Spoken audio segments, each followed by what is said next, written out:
Welcome to the Hudson Valley Disc Golf Podcast. This week's episode is sponsored by our 20 or so YouTube viewers. Has anybody here used YouTube to listen to or watch the podcast? Nope. I do know one person that does, though, and I've talked David Koch. When he would listen, he would just do it on YouTube because he already had the YouTube Music app or some shit. So I know of at least one verified user at some point. Oh, that's cool. Yeah, every month I get an update from it. It doesn't count in our numbers, I guess. But I don't really care about that. But I guess I do because I mentioned it. But I don't, It's just interesting because I'm not of the YouTube generation, so I've only recently got into watching shows on it and such. So it's always interesting. This week, Alex, Corey, Randy, and Ryan Nelson are here. Evan should be here in a bit after Dubs. Pat says he's having Wi-Fi issues. James in Maine. No Joe tonight. I doubt it, but we may even hear from Greg Kurtz. He messaged me the other day.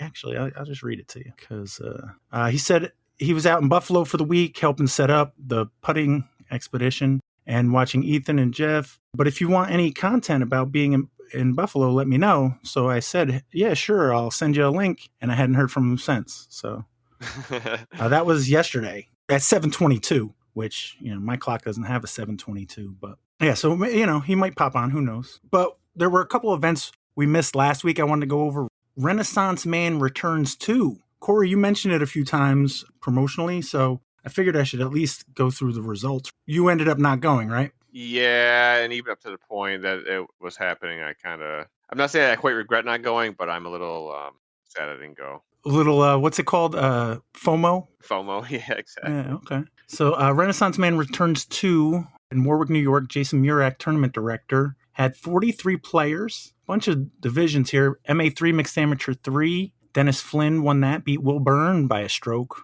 Bagger Will Byrne. MA2, Pete Newland shot a +1, won the MA2 division. MA60, Mixed Amateur 60, had 3 players under par. Chris Gurnett shot a -1. Tim Mendolia shot a -3. And your winner, Steve Beckman, shot a -4. MA40, Mixed Amateur 40, Noah Blanchard shot a -1. Jared Secor won it at a -2. Kelly Turpening won FA1, Women's Amateur 1. There was a tie in MA1, Alex Zanuski and Ryan Folkertsma.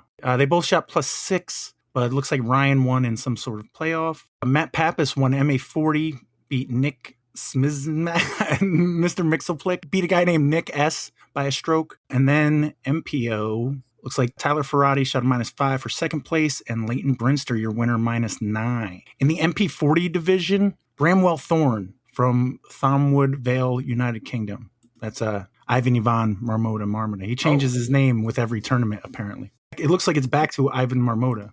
But he played this tournament since it was Renaissance Man. He played it as Bramwell Thorne. That's Renaissance Man returns 2. Thought it was worth a mention. Also, we missed last week was the Discap Flex Series 2026 5 of 6 in Troy, New York, in Prospect. Mike Schwartz, tournament director, had 75 players. They had a girls junior, FJ15, girls junior under 15. Luna Pelton won that. FA3 Women's Amateur 3, Martha Aday beat Alyssa Caslin to win FA3. MA3, Eamon Hinchy came in third place, shot even par. Eamon Foster in second at -2, and Kenji Klein, your winner. So Kenji's playing disc golf again. That's cool. Did we confirm it's actually him and not?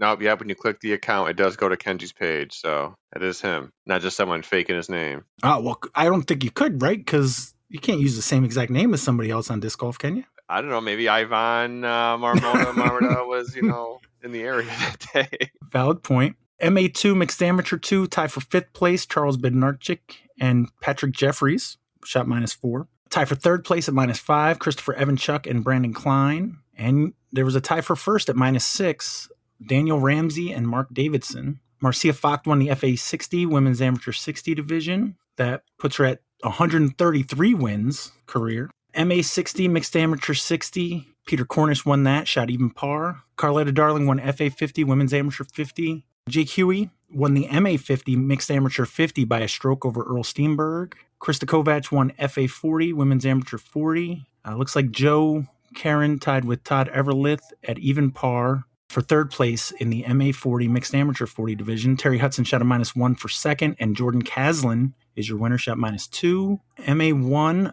everybody in the whole division shot under par. So Dennis Daly and Dan Perry came in tied for 2nd, -7, and Josh Lee is your winner, shot a -9. One crazy thing about that is when I got to the park before my round was right around the time that Dan Perry's card was getting to hole 18, which is right next to the parking lot. I didn't see him throw it, but I heard like some exclamations before it got to the basket, and I turned around just in time to watch him ace it, which ended up being meaningful, obviously, because it made him tie Dennis. But as that hit the chains, he just started running it down and, going crazy. And at one point, he's like, wherever you are on the course, Dennis, F you. Make that on a big F you, Dennis. But it was a sick ace. And then he hit one the next day or something? With the same disc, apparently. That's cool. MP60, Mixed Pro 60, Dave Chaikin and Greg Kurtz tied at -3. MP50, Mixed Pro 50, Dave Herodes came in third place, shot -1. Ron British Tire in second at -2. And Jeff Darling is your winner, shot -3. Kathleen Bemis held off Megan Mercier for the FPO win. And Randy, how'd you play? Do you play Prospect very often? I've played it a lot. This year, I realized I hadn't played it since maybe the first week or two of Dubs. So it had been a while, but I mean, yeah, over the years, I've played it a lot. I did sign up for the wrong division, so that was a mistake. But played MPO, got there with enough time to warm up, and just had one of those rounds where things just got a little wild. Like hole 1, I threw it 100 feet long. Like I threw a normal shot and I just didn't do what it was supposed to do. And that's just kind of how the round went. I got myself a few under par on the front 9 after a few goofs early. And then I just hit this little stretch between like holes 10 and 14 where I basically double bogeyed all of those holes. And that has never happened to me. If I'm going into a prospect round, I'm expecting like a bogey, maybe 2 on that stretch. Like 13 and 14 are like super bogeyable. I would never freak out about bogeying either of those holes, but like I doubled both of them. It was just bonkers. But I don't know, didn't give up. I could have easily just continued to like trash my round. And then after I got out of the woods there, I just almost birdied out. I got 15, 16, 18. At 18, it was raining. We were the last card. It started to downpour for like our last 2 holes. And 18 felt good to just finish that round off with like a 45-footer straight down the hill. No reason for me not to run it at that point. I was in last place anyways and just managed to make that putt. So ended up being really fun, and I'm just going to forget about the bad holes in the middle. Well, you said you think you played the wrong division. Why would you say that? Oh, because I shot my worst rating since 2019. It's my first time being under 900 in like a couple years, maybe. Yeah, that's probably why. I would argue that was your play, not you. You played. Yeah, I think you played the right division. I know. But it was just funny that the entire, I think, MA1 division also shot under par. And like I managed to shoot over par at Prospect, which I never would have imagined. But hey, I did it.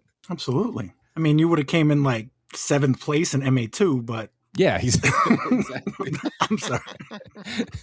No, it was a great event. I really can't complain. I mean, I got a lot of birdies, so like I had fun. It was just the bogeys that were wild. Stuff that just, had never happened to me before happened, and then it got worse after I tried to fix it. You played as well, Corey? How'd that go? Yeah, I was going to say, Randy, did you not get any weather during your round? It was just the last, I don't know, maybe 3 holes, which is somehow where I got birdies. But yeah, it started to rain right at the end, like pretty heavy. Yeah, I signed up late and sniped the 4th spot in the card with Justin Muccelli, Megan, and maybe Leighton. Was he playing this? Leighton Scott, yeah. It was hot as hell when I remember that vividly, because I did not bring enough water even for Prospect. I thought, Prospect, 1 water bottle would be good. Wasn't enough. I started off with 2 birdies. I thought it was going to be a great round. I don't play Prospect that often, and I know like it's basically birdie or die, which kind of tough as I'm coming to this event. It's the last thing before rating update, and I'm trying to pass Muccelli. And I just know that Prospect can be a rating killer. I feel like you could probably plot it out. There's probably a line where like ratings for Prospects are just really hard to get without going absolutely lights out as far as like what your rating is. But I feel like locals are just going to crush that because there's a bunch of holes that are like under 220 or at least under 250. And a couple of them are kind of janky. If you're looking at holes, is it 12 and 14 are probably like the 2 jankiest ones. Well, 12 being the most janky one, but. Most jankiest? Most jankiest, the jankiest of them all. By far. Oh, Evan's here. Yeah, he knows all about it then. You could have jumped in at any point and said, yep, that's hole 12. No, you're cooking, bro. You got it. Yeah. So I don't know. Once I got to the middle section of the course, I wasn't picking up any birdies. I had bogeyed hole 5, which is one of the shortest, if not the shortest hole, by just being soft at the tee pad and then aggressive later on. That kind of burned me. But I did get to play with Justin, who got a ton of birdies. He eagled hole 8, which is a soft par 4, but managed to myself kind of scrape together a below average round. He had a pretty good day. It was fun hanging out with Leighton and Megan, seeing Dan's ace. And then from there, I was just like, well, Adam and Randy are the last ones to play because they were playing after us. So I kind of watched their scores a little bit. As I was also watching this giant storm cloud come from the south to the north as I drove through it and thought, well, they might have a really rough last few holes. Did you take a drink of Outlaw Light every time you saw Randy bogey on the app when you were checking scores? At that point, yeah, probably. I probably came right home with my Taco Bell that I probably picked up on the way after and turned the AC on, drank an Outlaw Light. Like, oh, no, another double bogey, Randy. Oof. Old strategy. But no, I gotta shout out Mike Schwartz, which we do this every single time. But I don't know what the first tee time was, and I don't know when the last person left. But to be sitting out there in 95-degree weather with 100% humidity for 8 hours or whatever it might have been. So Adam Nelson came in third place. He shot -4. You came in second at -5, and Justin shot 10, 13, 11 under for the win. Which actually that was kind of big because now I'm on a 3-event cash streak. So, thanks, Adam. It says Discap Flex Series 2026 5 of 6. Is there another one before the Volunteer, or is the Volunteer number 6? There's one at Heiser. Okay. September 4th. Oh, yeah, that's the weekend where you were saying instead of... Greater Hartford Open, yep. Yeah, that you could do that and... Okay. Heiser Flex Friday and then Stony Kill Scramble that weekend. Mm-hmm. So there's the Heiser Flex, and then it sounds like they started sending out invites for the Volunteer Open, which is what, in November, right? Yeah, I think those are up on Disc Golf Scene. Volunteer finale October 25th. Mm-hmm. And that's at Stony Kill, right? Yep. Mm-hmm. Invitations are posted. Which is kind of fitting, given how much volunteer hours we put at that course the past couple months. I thought you were busy putting in white tee pads at J Park. I was helping out. I was just helping out. Hole 8 they put in? Yeah, we did hole 8, which worked out perfectly because it was a sunny day and there was shade the entire area. So nice. We plopped one in there. I think we had like 7 people. Hole 8. I got to think of... I almost got to go backwards because I know 11. The par 4 that you throw like from the driveway to the big rock. With the basket on the rock. Yep. If you were to estimate, whereabout is the white tee pad? Could you describe it? I would say it's probably halfway from the tee to the basket, in between 2 of those trees that you're kind of throwing around from the long tee pad. So it's like a par 3? It's a par 3, yeah. It's probably like 220. There's some branches you got to miss, and you got to get up on the rock. Nice. But it's not out in the field. It's on the other side of the trees? It's like in line with those trees. So like, yeah, it's like in line with them. There's basically like 3 sets of trees there. There's like the long ones that people are trying to get to have an easy approach from the long. There's the middle tree that is like short of that spot. And then there's actually another shorter tree that's like 60 feet short of that one. But I'm sure that doesn't make any sense for anyone that doesn't know the hole, but it's definitely not a gimme tree. If you do, it helps. Yeah. That's actually a good point, Ryan, because I'm sure people have played hundreds around at J Park, and 1 didn't know if there was white tees, or 2 didn't know where to find them, because at least this one was just like some old bricks in the ground.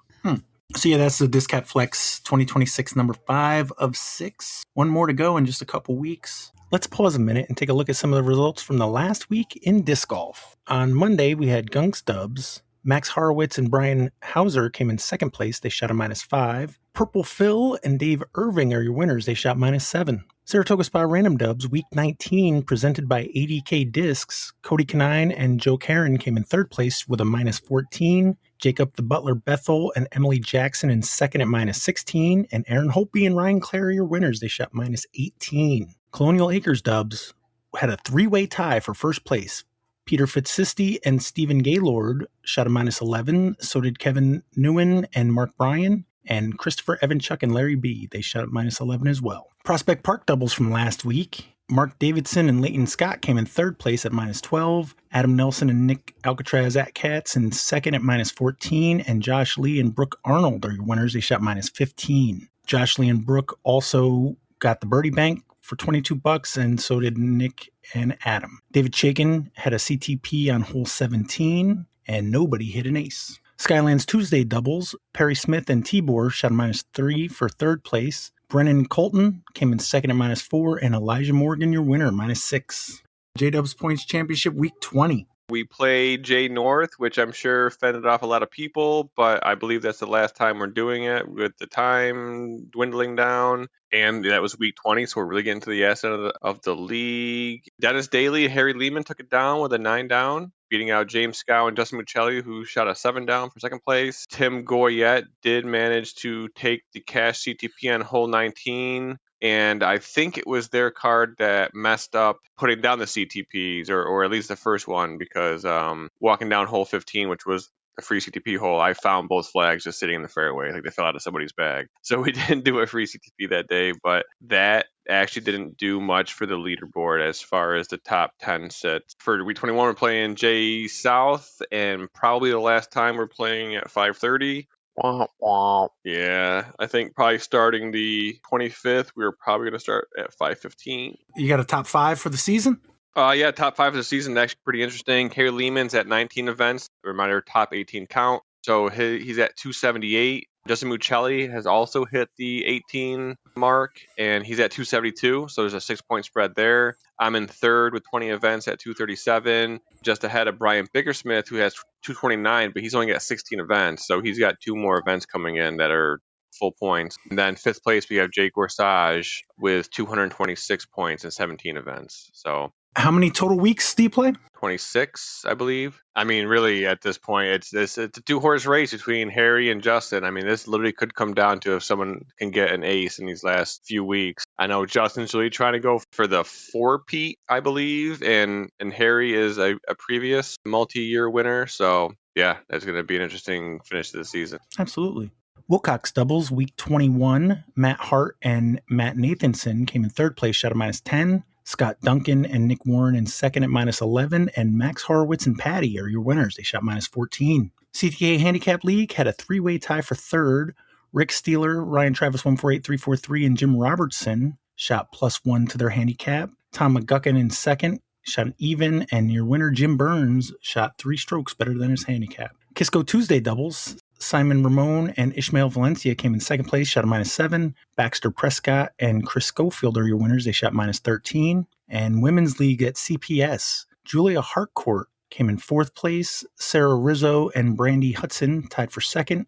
And your winner, Kathleen Bemis. Ryan, you said something about Rochester. Well, so the reason I'm going to Rochester, which I've never been to before, so I was like, perfect opportunity. Get some recommendations on where to get my garbage plate at. I'm sure Corey probably has some suggestions. Nah, I'm too far. Dude, that's like 3.5 hours from me. I got no other than, just get one. Hey, anybody here ever been to Rochester? Yeah, I'm blacklisted from the campus of RIT. I'm not surprised. What'd you break?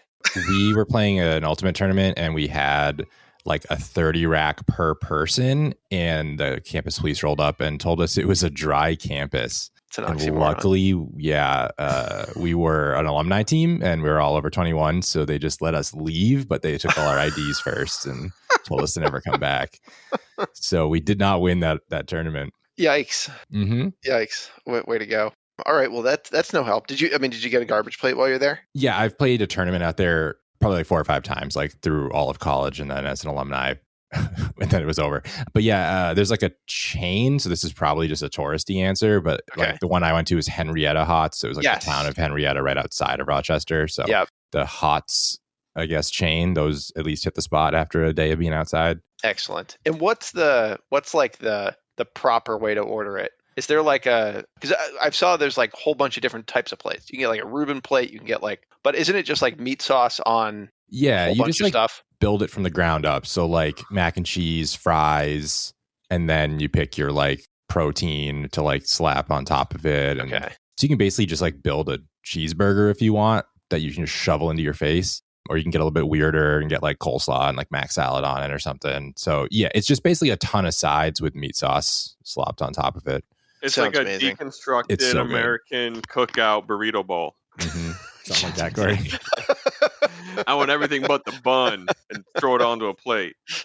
Just sounds like American nachos. Just meat sauce on a whole bunch of American sides, which sounds incredible. So, but that's not the reason I'm going to Rochester. That's just, among the things that I got to do when I go out there. My wife and I wanted to go see the Odyssey in 70 millimeter IMAX, and there's only a bunch of theaters that like do that in the US, like the traditional film. And so we looked at like going to Union Square, which, I could take the train to down to Manhattan, but like everything's booked for like months out. And so my wife found seats in Rochester at their 70 millimeter IMAX. So we booked that like last week and found an excuse, we're just like, we'll just make a weekend out of it. And so we got like a little like lake joint at one of the Finger Lakes up there. And that's like 40 minutes from Rochester. So we're going to be there this weekend just to see the Odyssey, which should be pretty sweet. So you haven't played any courses out there either? Nope. And probably won't be playing any courses. Darn. Are there any good ones? I might be able to. None. No? Sorry. No, there's really good ones. Oh, shit. I'm already dragging my wife out there to eat garbage plates and see a movie. So I feel like I'd be pushing it, try to squeeze around in. But what's the course if you had to pick one? I think mine is the one no one mentions, and it's called Shore Winds, and it's like a state park property, and it's massive. There's 36 holes. It's like a chucker's delight. You're right on Lake Ontario the whole time. So there's like wind coming across it, like directional wind. So I threw my furthest throw ever, like on flat ground there, just by like playing the wind. I threw like 600 something feet. It was really fun. And it landed near the basket generally. So I don't know. It's worth playing once if you're in Rochester. Okay. The two courses I used for states was Parma and Shadow Pines. Shadow Pines was like on like an old golf course, I believe. And Parma was, well, you can watch videos. Yeah, I didn't I've play heard of either Parma, those courses. for sure. The other course I played out there was Chilai, which I thought was really fun. Say that again, English. Chilai. It's spelled like chili, and someone corrected me that they say Chilai because I was like, oh, I played chili, and they're like, who are you? Interesting. Is that like how Cairo is pronounced? How's it pronounced, Corey? Cairo? Caro. Yeah. Oh, is it really not Cairo? The local one is Caro. Oh, okay. No, I didn't know that. Well, for the longest time, I thought it was Valady until I heard the weatherman say Valatia. I'm like, what the hell? That's how you say that town? Dude, there's Gotta so be many in it. wrong ones. It's crazy. Nice. So yeah, that's my plan this weekend, which should be fun. In a couple of weeks, I'm going overseas. Gotta maintain my reputation as Mr. Worldwide, or whatever the fuck Corey called me. I was probably Mrs., but That's the wife. That's the wife, Mrs. Worldwide. So yeah, last year I like on a whim applied on the PDGA website to be considered to be on Team USA for the World Team Disc Golf Championship, which is in Lithuania this year in September. Funny enough, like in February when I was at the Olympics, watching hockey and everything, I literally got the call from the PDGA that was like, hey, you're next up on the list if you're still interested in competing in the Team Disc Golf World Championship. So I was like, hell yeah, I'm still interested. So that's what I'll be doing September 3rd through the 10th, basically, is going out to capital of Lithuania called Vilnius for like a 5-day international competition. do you know like what they're going to do? What's the format? Well, it's funny because we're less than a month away from the tournament, and most of the details are ironed out in terms of like logistics wise. Like we know when the practice days are going to be. They've arranged for like food and lunch at the course, and rosters are all submitted and stuff like that. I had to take like a 5-hour long anti-doping test because it's like an international competition that's hosted by WFDF. That's like the IOC recognized Frisbee organization. So like in order to compete internationally in a WFDF thing, you have to literally like take the same test that like Olympic athletes do for like anti-doping. So I had to like take a 5-hour course and pass that. Well, how much was that? No, that was free. Oh, It was free. That's Yeah. expensive. No. Yeah. It was free, but it was definitely time consuming. Like you had to learn about like all the different rules, not just for players, but like trainers and stuff like that. And I'm like, trainers. Oh, I thought maybe you were getting drug tested. What's funny is it says that like, because this is under like WADA, the World Anti-Doping Agency, they could spot check players if they wanted to, like the local organizing committee or like the WADA local committee or whatever, local body for Lithuania or Europe, like could drug test people, which is interesting. So, I mean, obviously a lot of players were like, well, what the hell does that mean? And apparently there's like medical use exemptions that you have to file. So there's been a lot of chatter in the WeChat about medical use exemptions for certain things. The competition itself, it's team-based, so very similar to like Team Challenge. There's a pro team and there's a masters team. And there's something like 11 or so players on each team. So there's like 8 MPO players on the pro team and 3 women on the pro team. And there's like 32 different countries going. There's 4 matches happening per game. 2 of the matches are going to be singles, and I don't know if it's stroke play or match play. They haven't said, but it's like 4 seeded. So like MPO 1, Lithuania will play MPO 1 USA. MPO 2 would play MPO 2, and then they'll do a doubles match where it might be like your FPO 2 and your MPO 4 versus their MPO 4 and FPO 2. So there's a little bit of strategy there because you're only rostering, I guess, 6 players from your team per game. So you're going to have a bench, and they do like the force ranking, and it's just by rating. So I'm like the 3rd worst on the team, but it's possible that if we're playing a weak team, they might actually, start the bottom half of the roster, and I would be like the MPO 2 for that match or for that game. So it should be pretty interesting. I'm actually excited to not have to play like every match because like I can't remember the last time that I played disc golf like 8 days in a row. I feel like my body's going to fall apart. So I'm looking forward to the rest to be able to sit out certain matches for sure. All right. Pop quiz. Sure. According to UDisc, what city with 6 courses and 2 stores that sell disc golf gear is ranked as the best disc golf destination in Lithuania? Is it It can't be Vilnius. I think there's only 2 courses there. I couldn't even name another city in Lithuania. Is that what you want to go with? Yeah, let's go Vilnius. Is the Vilnius a disc?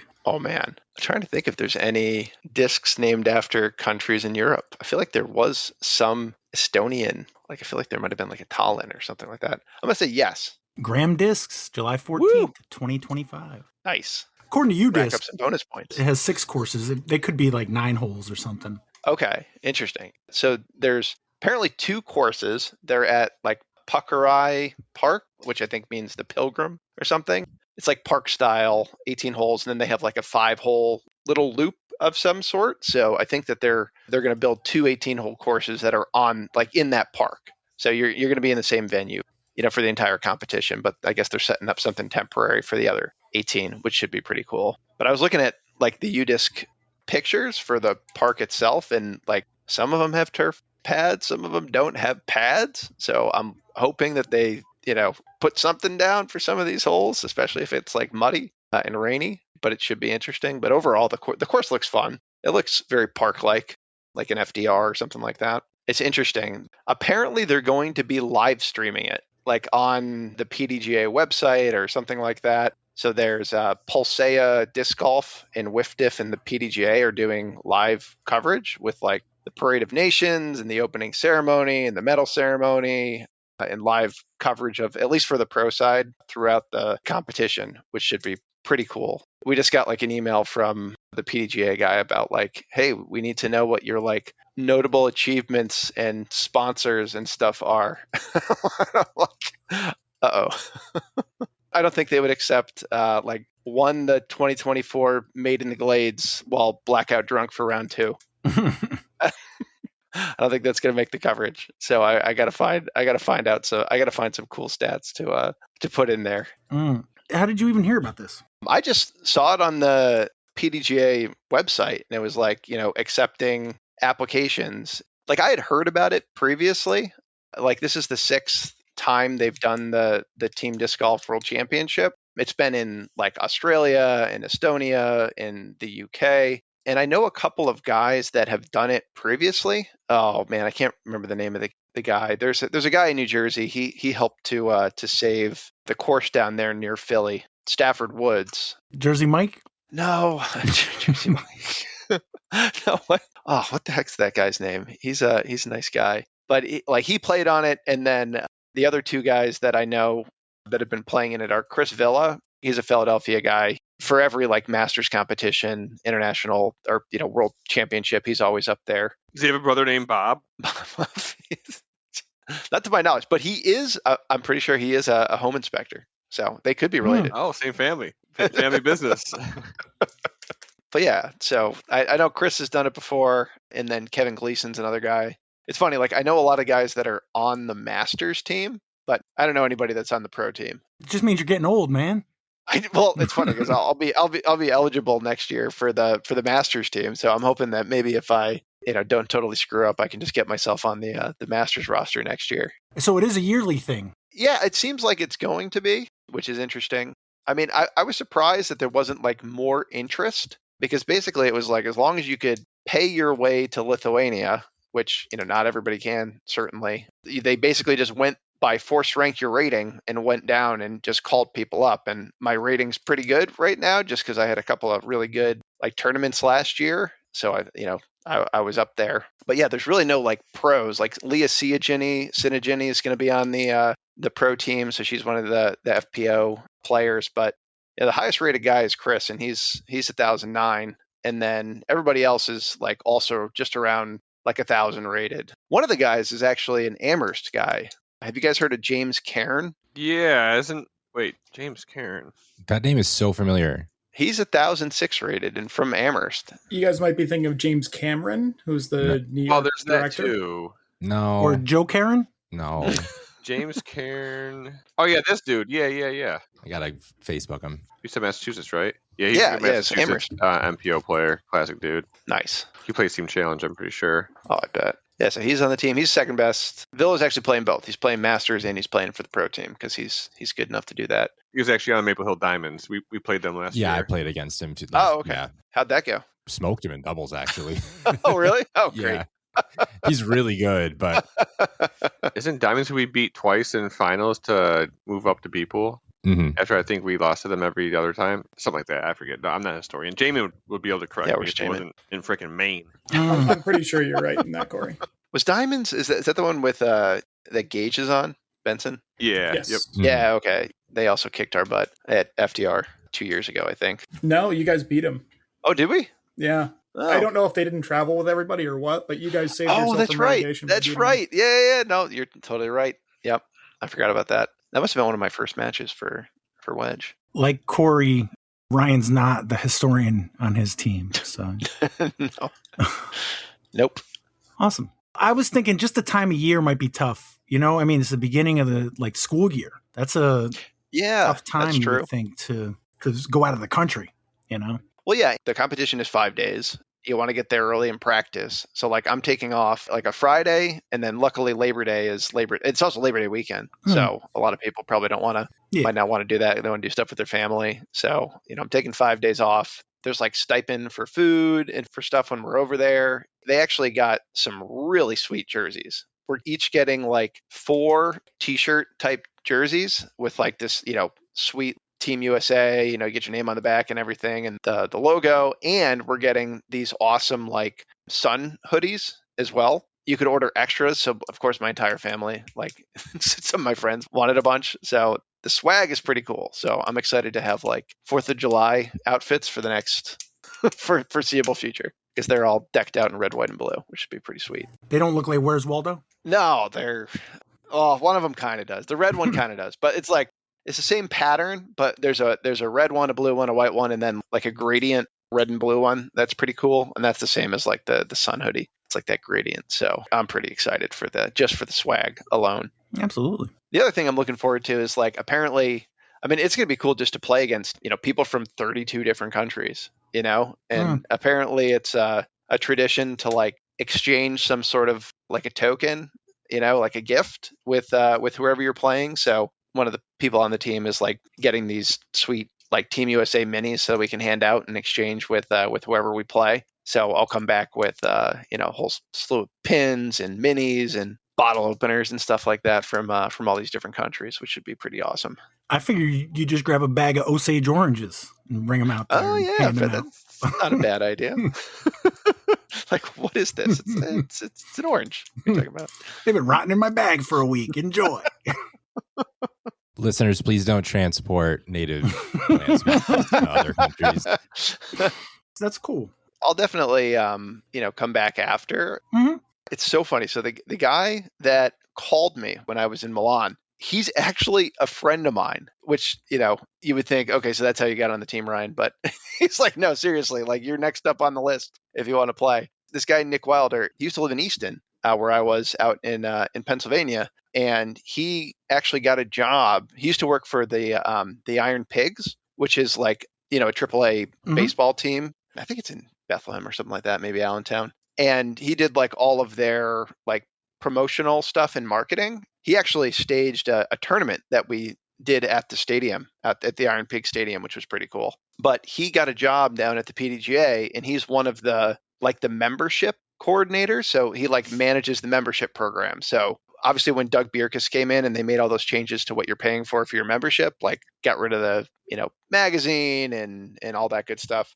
Like a lot of that was stuff that he was involved in, I guess, implementing and rolling out. I'm not sure, how much influence he had on what to do. But so it's funny. So he's down to the PDGA. He moved down to Georgia, and he was the one that called me because he's the one that's coordinating for the team. And it was pretty funny. But the reason I bring him up is I could probably get him on to chat about it, like after the competition is over too, Pat. So nice. something to consider. He's a nice guy. Absolutely. All right. A couple of you guys had Summer Battle Royale matches though, right? I did. We sure did. Ryan, Evan, Corey, anybody else? Evan, we haven't heard from you much this evening. Who did you play and when did you play and how did it go? I played against JJ Knapp, my good friend, Tower of Power. I was still captaining when JJ came aboard. Just one of my very favorite people to hang out with and play disc golf. When did we play? I guess it was probably not long after we got back from Long Island. So we agreed to play at SPW because I live really close to Prospect and he lives really close to Central. So those feel like kind of home courses. And we have history at Wallace, so we played SPW Whites. I remember it was early and the ground was pretty soggy, which is not surprising. We had a great match. I feel like I went up, he got a point back. I went up again, he got it back. I went up, and then he didn't get him back. I got a few coming down the stretch, and I think I took it down 3-2. So unfortunately, that sent JJ out of the Battle Royale, sad to say, but it means I do get to play Dennis next. And I saw Dennis tonight at Dubs, so we started talking a little about when and where we might want to do that. Nothing official, though? No, nothing on the calendar yet. I don't feel like he and I are behind schedule with the rest of the bracket, but we'll try and get it done sooner than later. All right. Corey, who did you play? Yeah, so me and Jamin, actually, I got a message from Brandon, like, hey, you guys didn't do your match. And I'm like, ugh, yeah, we kind of keep putting this off. So I messaged Jamin, and this is, he said that he's going to Maine this week, so he's going to be out. And I'm like, all right, well, what if I leave work a little bit early? I have to be in Albany Thursday night anyways for adult kickball. And I figured that we could probably meet up before that. So I kind of wanted to not pull any more shiesty maneuvers like Ryan Nelson wanted to do by picking courses that were not in the list of courses for that level. All right. I just figured, try to make it a little bit easier for Jamin, pick something that's north of Albany or so, or closer to Albany, and flaunted Shenantaha or CPS. We decided to go to Central Park, play from the Blues. The first 6 holes, I think we pushed. And then once we got to, I think it was hole 7, which plays from near the pavilion, I ended up getting 5 in a row. Then we get to the back part of the course and we just kind of continued the pushes. And I think he got one on me on the par 5 in the back. Oh yeah, he definitely did. I went OB. But then I think I won 5 and 4 or something like that. It was somewhere around there. But it was a nice day, and we kind of both agreed that it was a win-win. Either you win and you move on, or like you said, Pat, you don't got to worry about it anymore.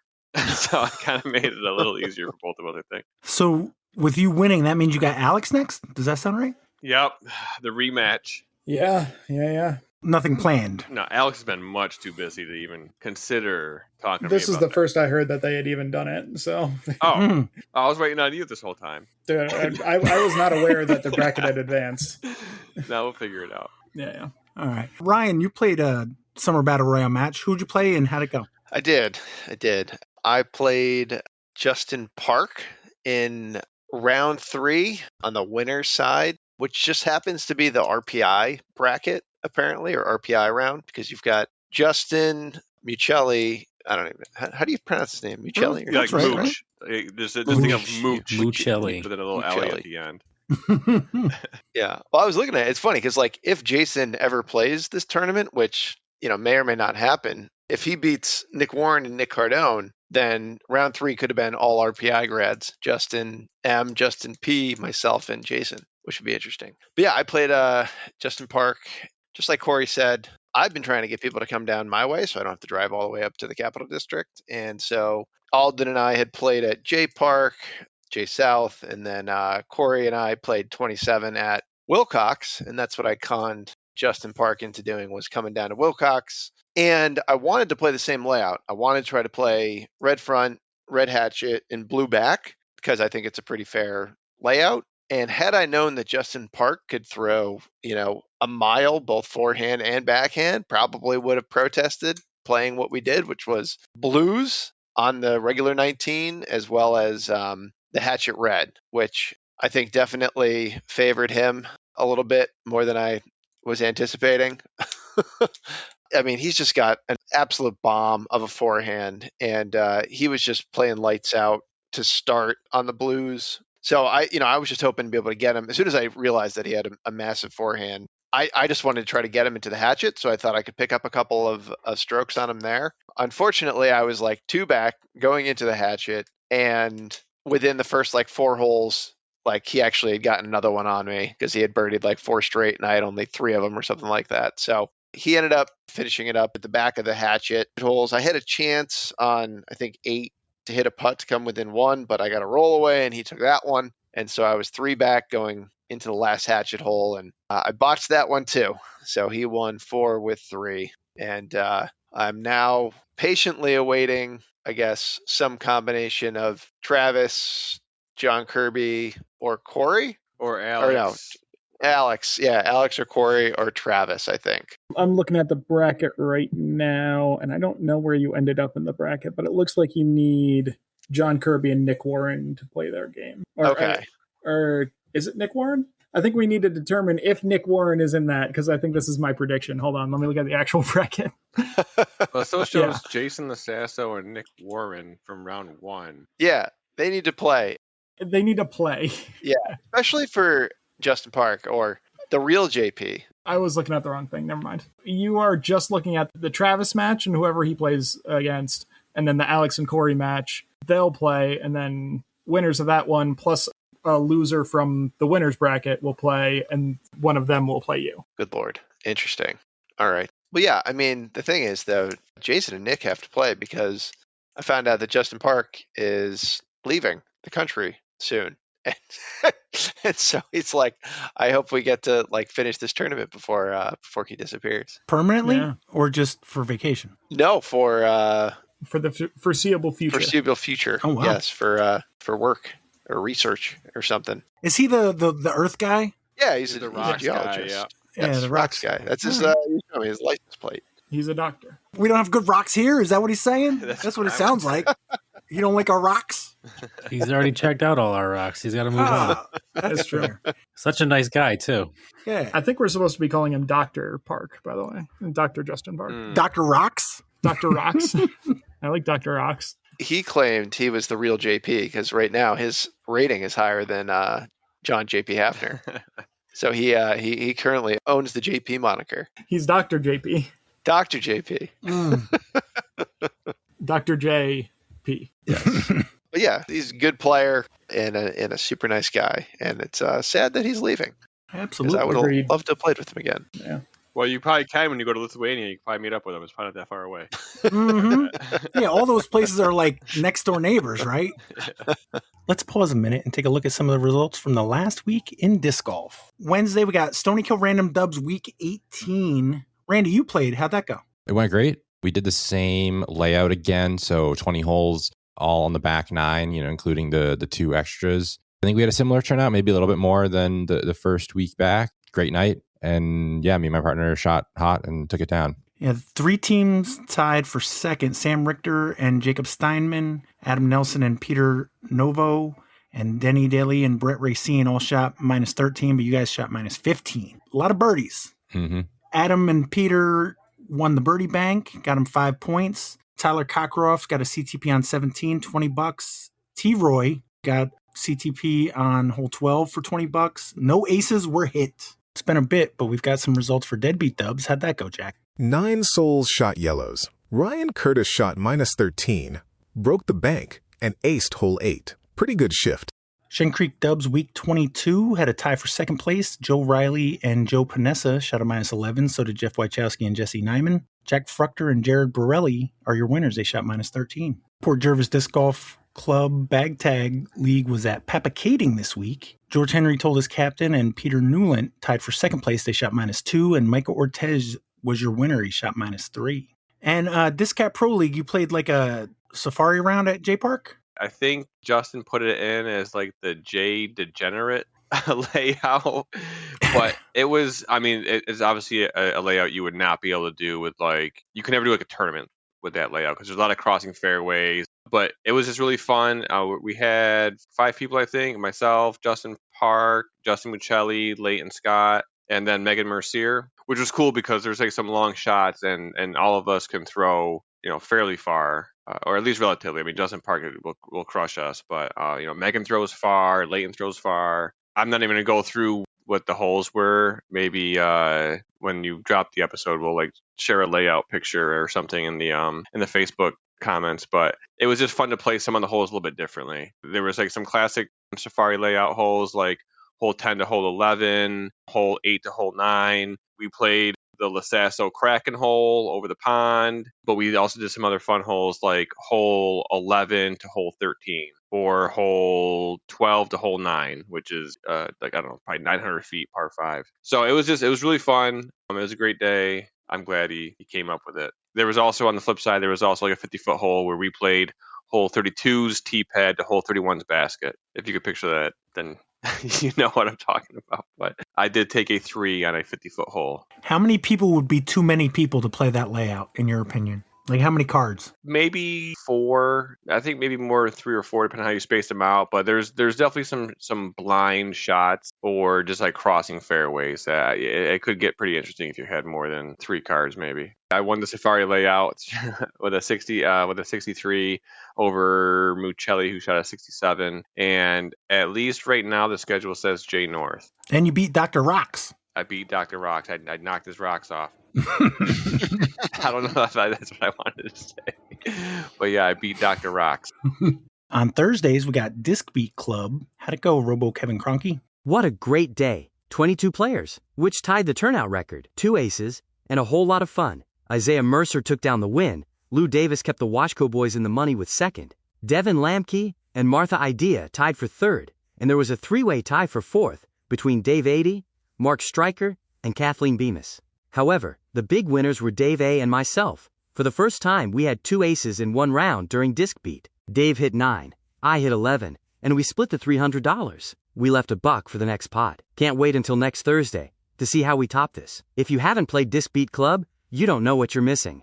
Best daytime and best handicapped league in all of Discap land. CPS Thursday Dubs Week 18 had a 3-way tie for first. That's a theme this week. Earl Steenberg and Cody Canine shot a -10. So did Cody H. and Denny Deli. And Christopher Evanchuk and Nicholas Alcatraz at Cats. OKDGC Dubs League. Joel and Mindy Potts came in second place. Cole R. and Dustin Bolduc are your winners. They shot -2. Long Island Disc Golf Thursday Dubs, another tie for third place. Joe Curry and Paul Sciortino shot -15. So did Josh Winkler and Brian Bowe. And Adrian Hurtado and Jack Wilbur shot 15 as well. Yeah, the only other thing that I was thinking, Alex, did you do anything this past week? Just kind of hang out for a while, No, I was at PDGA AM Worlds this past week, which was a ton of fun. You mean the 2026 PDGA Amateur Disc Golf World Championships in Buffalo, New York. Tournament director Sam Castiglione, assistant tournament director James Carmen. That's the New York person, right? Yeah, the director. Coordinator? Event coordinator, that's the word. Yeah, we talked to him.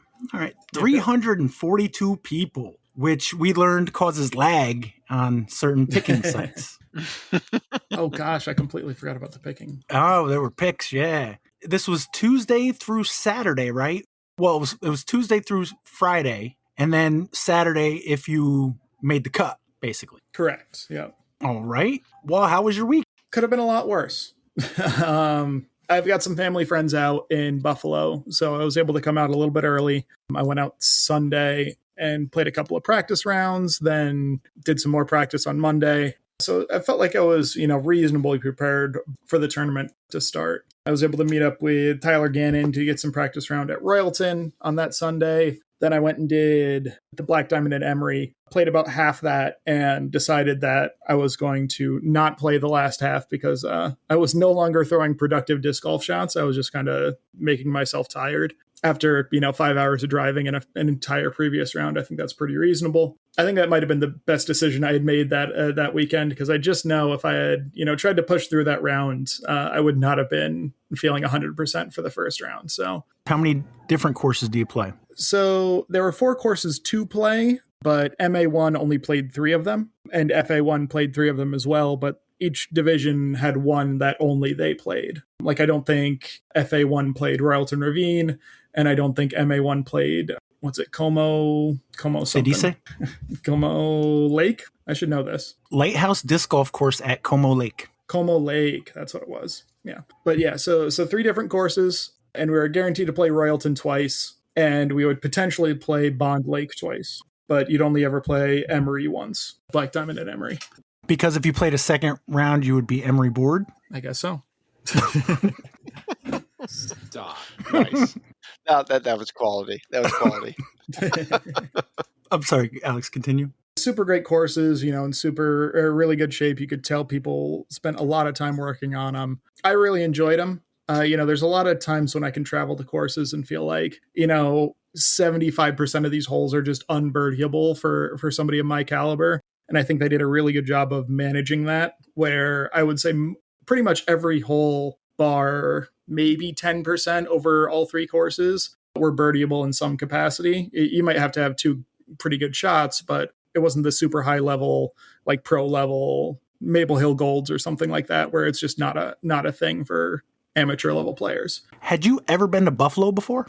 I have been to Buffalo before. Yeah, like I said, I've got some family friends out there, so I've sort of done all the touristy things. I went to see the falls the previous time, got plenty of buffalo wings, that sort of thing. So I was free to focus on disc golf for this trip. So the first round was at Bond Lake, and this was probably the one that I thought was the hardest of the 3 with the layout that they had done. A couple of early round jitters, took a bogey on the second hole, was able to bounce back with a birdie on the third, and then took a 7 on a par 5 for the 4th hole. And it's, it's sort of how it goes. It's a difficult hole, but I made it much more difficult than it had to be. Got a bad kick into some OB. It happens. But then bounced back with 3 birdies in a row after that. And, it was kind of smooth sailing, got the jitters out, pretty calm for the rest of the round until the very end. I knew I was sitting even, and I was thinking I might have to push. So a little bit about the format. So there's an A pool and a B pool for the MA1 players. A pool was the top half by rating. B pool was the bottom half by rating. I was in B pool, as you might guess. But after the first 2 rounds, there was supposed to be a reshuffle. So if you're in the top 50% after the first 2 rounds, you get bumped up to the A pool. So that was my goal for the weekend was, if I can get on the good side of the reshuffle, I'll be feeling pretty good about things. So I went a little bit aggressive. The last hole was another par 5, took another OB, ended up with another 7, which is a little bit disappointing way to end it. I was able to scrape back a stroke off of an OB clarification. So I finished that out at +2. You sent us a picture. From that first picture, did anybody think he was going to be OB? From what I remember, it looked like the disc was in like a bushy area, right? I could send him again quick. Oh, Yeah, it was basically there were 2 stakes and they had a rope in the stakes and the rope was slack. So if you went by the rope, he was OB. But if you looked at the 2 stakes, you were like, no, there's no way. And if you pulled it taut, same thing. You'd be like, no, he's in bounds. I was just curious what people thought. Oh, yeah. I don't remember what I was doing when you sent these, but like how loose the string looked, I couldn't tell if that's because there was another stake missing. Like, and I'm assuming you're going to post these pictures in like the episode Facebook page or whatever, but at least the first one you sent, like Alex, it seems like if there was another stake between where your disc is and that guy is standing, that would help the string stay taut. It's definitely OB. But I guess if you play between the stakes, like it looks like you guys did, then it's definitely inbounds. So that's where I was like, well, I don't know. Is there supposed to be another stake over there? Because you're still definitely. What is the purpose of the OB? To like mark out this weedy area? I couldn't tell you why they had that OB there. I just know that it was there. Kind of a shit sandwich situation, though, for sure. So what they say? They said to pull the string taut and then call it like that. Yeah, so they did say you're allowed to, return the course to how it is intended to be. So pull the string taut is effectively what he had said. Wait, well, who makes that call? How, if you never played it before, how do you know what it's intended to be? They clarified that in general, it's intended to be, stake to stake, but otherwise it's it is the rope. But then the other thing they said was there were staples in certain positions where the rope was stapled down and it changed the direction of the rope without there being a stake there. Luckily, that was not this situation, but they did say you can't pull up any of the staples to do anything like that. But if there's no staple, then it's meant to be, taut. Interesting. That's confusing. It's either the rope or without a rope, it's the stakes, like straight line between the stakes. Very confusing. Yeah. We were able to clarify with the course marshal at the end that what we had done with pulling it taut was the correct thing. So I was in bounds and yay, saved me a stroke at the end. Did you play a provisional? I didn't, with the idea that as they had clarified in the rules before, if the only question is whether it's inbounds or out of bounds, and otherwise the lie is the same, which it effectively would have been, you don't want to do a provisional for that. I also knew I didn't want to throw out my arm because, coming off of a bunch of disc golf and going into a bunch of disc golf on the next few, if I didn't have to take any more throws, I would prefer not to. Absolutely. All right. So that was Tuesday, right? That was Tuesday, yeah. Wasn't there some weather too? Not that we really noticed. It was pretty humid, but for the most part, things were pretty calm. There were no lightning delays? Not till Wednesday. Oh, okay. I thought that was Tuesday. When I'm editing, I don't know what day it is. So, okay. That's Yeah, after Tuesday, what was going on? Was there anything?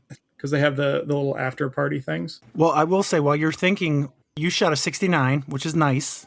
Nice. For no reason whatsoever, Ethan Hatter shot a 53. Just throwing it out there. Yeah. To be fair, Ethan was playing Royalton for round one. So he was playing a different course that I thought was a little bit easier. But yeah, Ethan was in A pool and he was playing really well. So the Fly Mart, which is, just effectively vendors, local disc golf people, non-local disc golf people. I went to that after my round, checked things out, saw Greg Hill. Greg was running like a little par two, or not par two, but a little putting obstacle course thing like you've seen him do at, Disc East or any number of other things. Jay Gorsage was out there helping him out. He was using his Disc Golf League's app to do scoring for that, which was really cool. I did not putt very well at that, but as long as I'm putting all right on the course, that's where I prefer to have it. Round two was at Royalton, which I think was my favorite of the three courses. I thought this course was relatively easy, and I had played well enough to earn myself a pretty late starting time.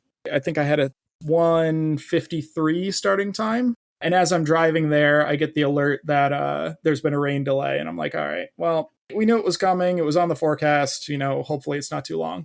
You said you're staying with family and such?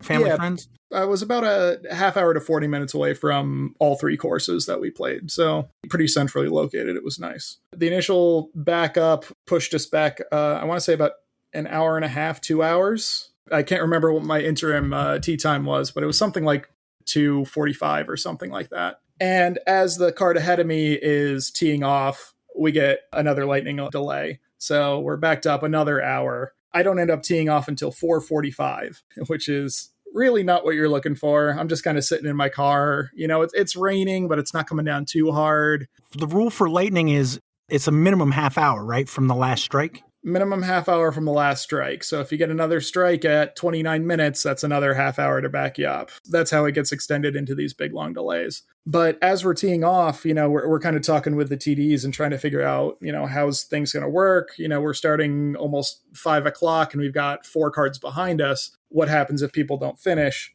And the rumor was they wouldn't do a reshuffle because if you reshuffled, it would make things all sorts of complicated with, some people would have to come back to Royalton for the end of the round the next morning and then immediately run over to the other course for their next round, like 15 minutes later or something like that. And just to avoid that, they were just going to not do the reshuffle. You'd do the rest of your round if you didn't finish, and then you'd still be at that same course for your round 3. And now that's the course you like though, right? That is the course I liked, but I was going to end up playing it twice no matter what. Okay. It was just a matter of what order I would play it in. And obviously I want to be on the good side of the reshuffle, like I was talking about. That's, sort of my goal for the round. But the only thing we can do at this point is, just play as well as we can. I decided I wanted to take 14 pars this round.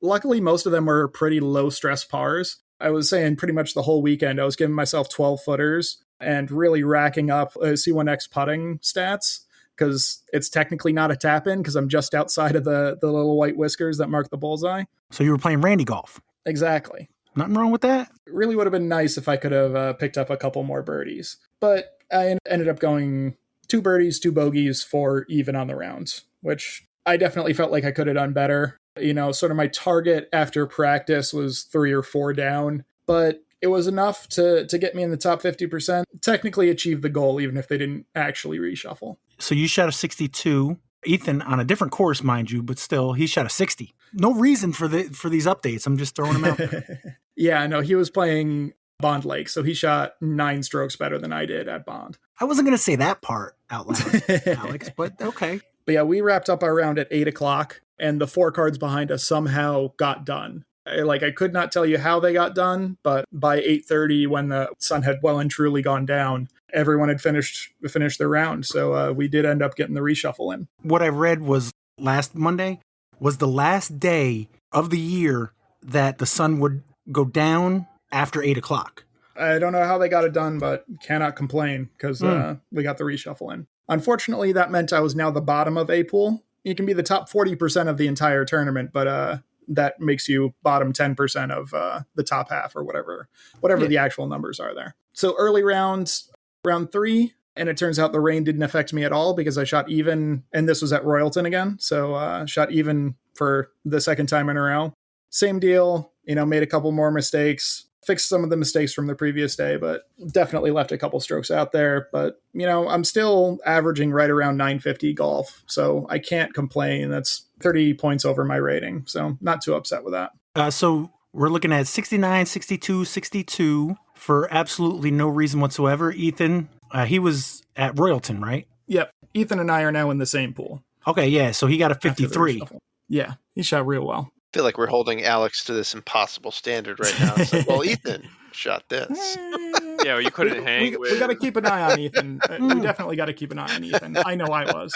Not trying to compare. I'm just letting people know where other things are at, because obviously you were there playing. You didn't have a chance to watch him play, so we only got numbers. So we're Thursday night now. Anything notable in any of those nights? They did the players party on Thursday night. Yeah, unfortunately, the Wednesday events, I'm not sure exactly what they were doing. Looking at the event notes, it says there was disc golf trivia, high stakes putting, and live music from 5 to 9.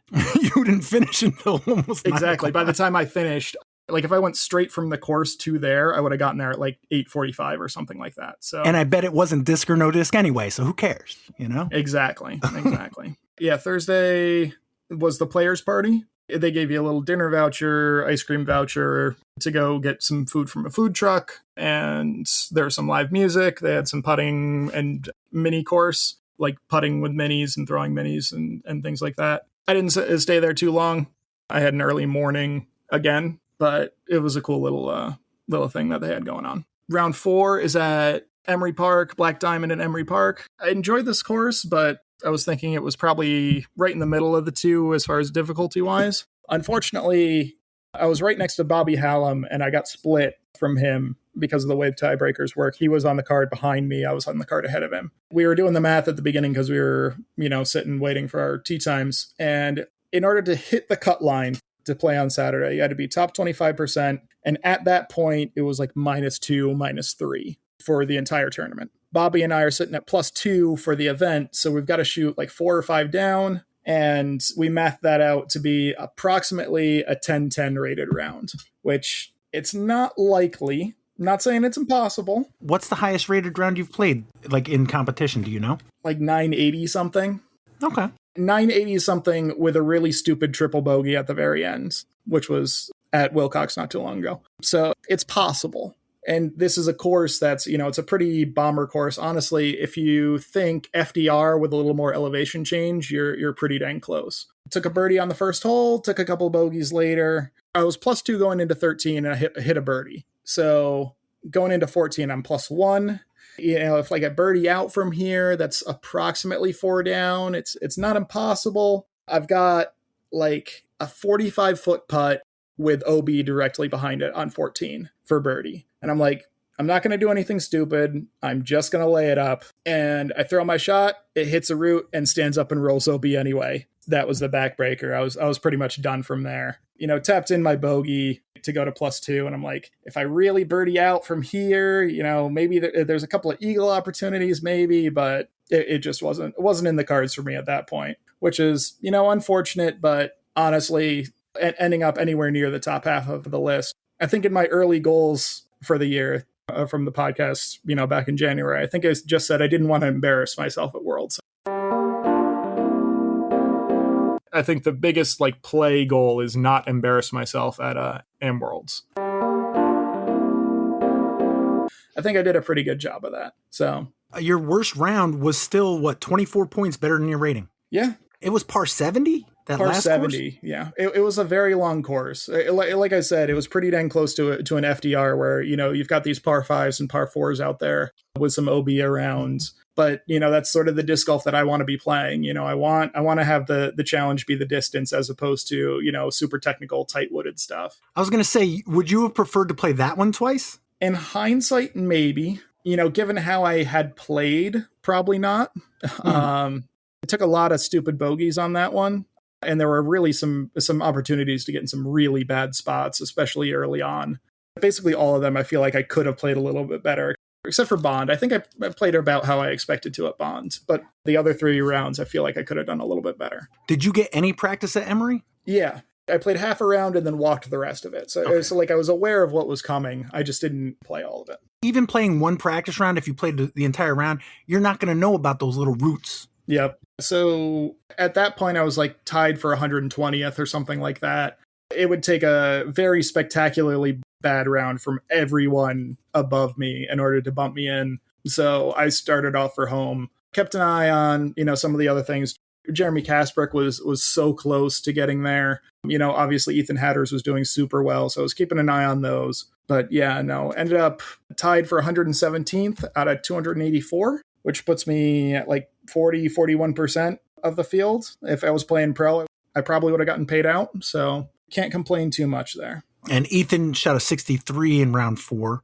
So he's 53, 60, 53, 63. Ethan was 1 back of the lead after round 1, 2 strokes back from the lead after round 2. Round 3, he clawed back, and now he's tied for the lead at 25 down total, with the same kid I believe he was battling with at Junior Worlds. And then after round 4, he had a 2-stroke lead over second place. So he's battling the entire time. Yeah. You were already on your way home.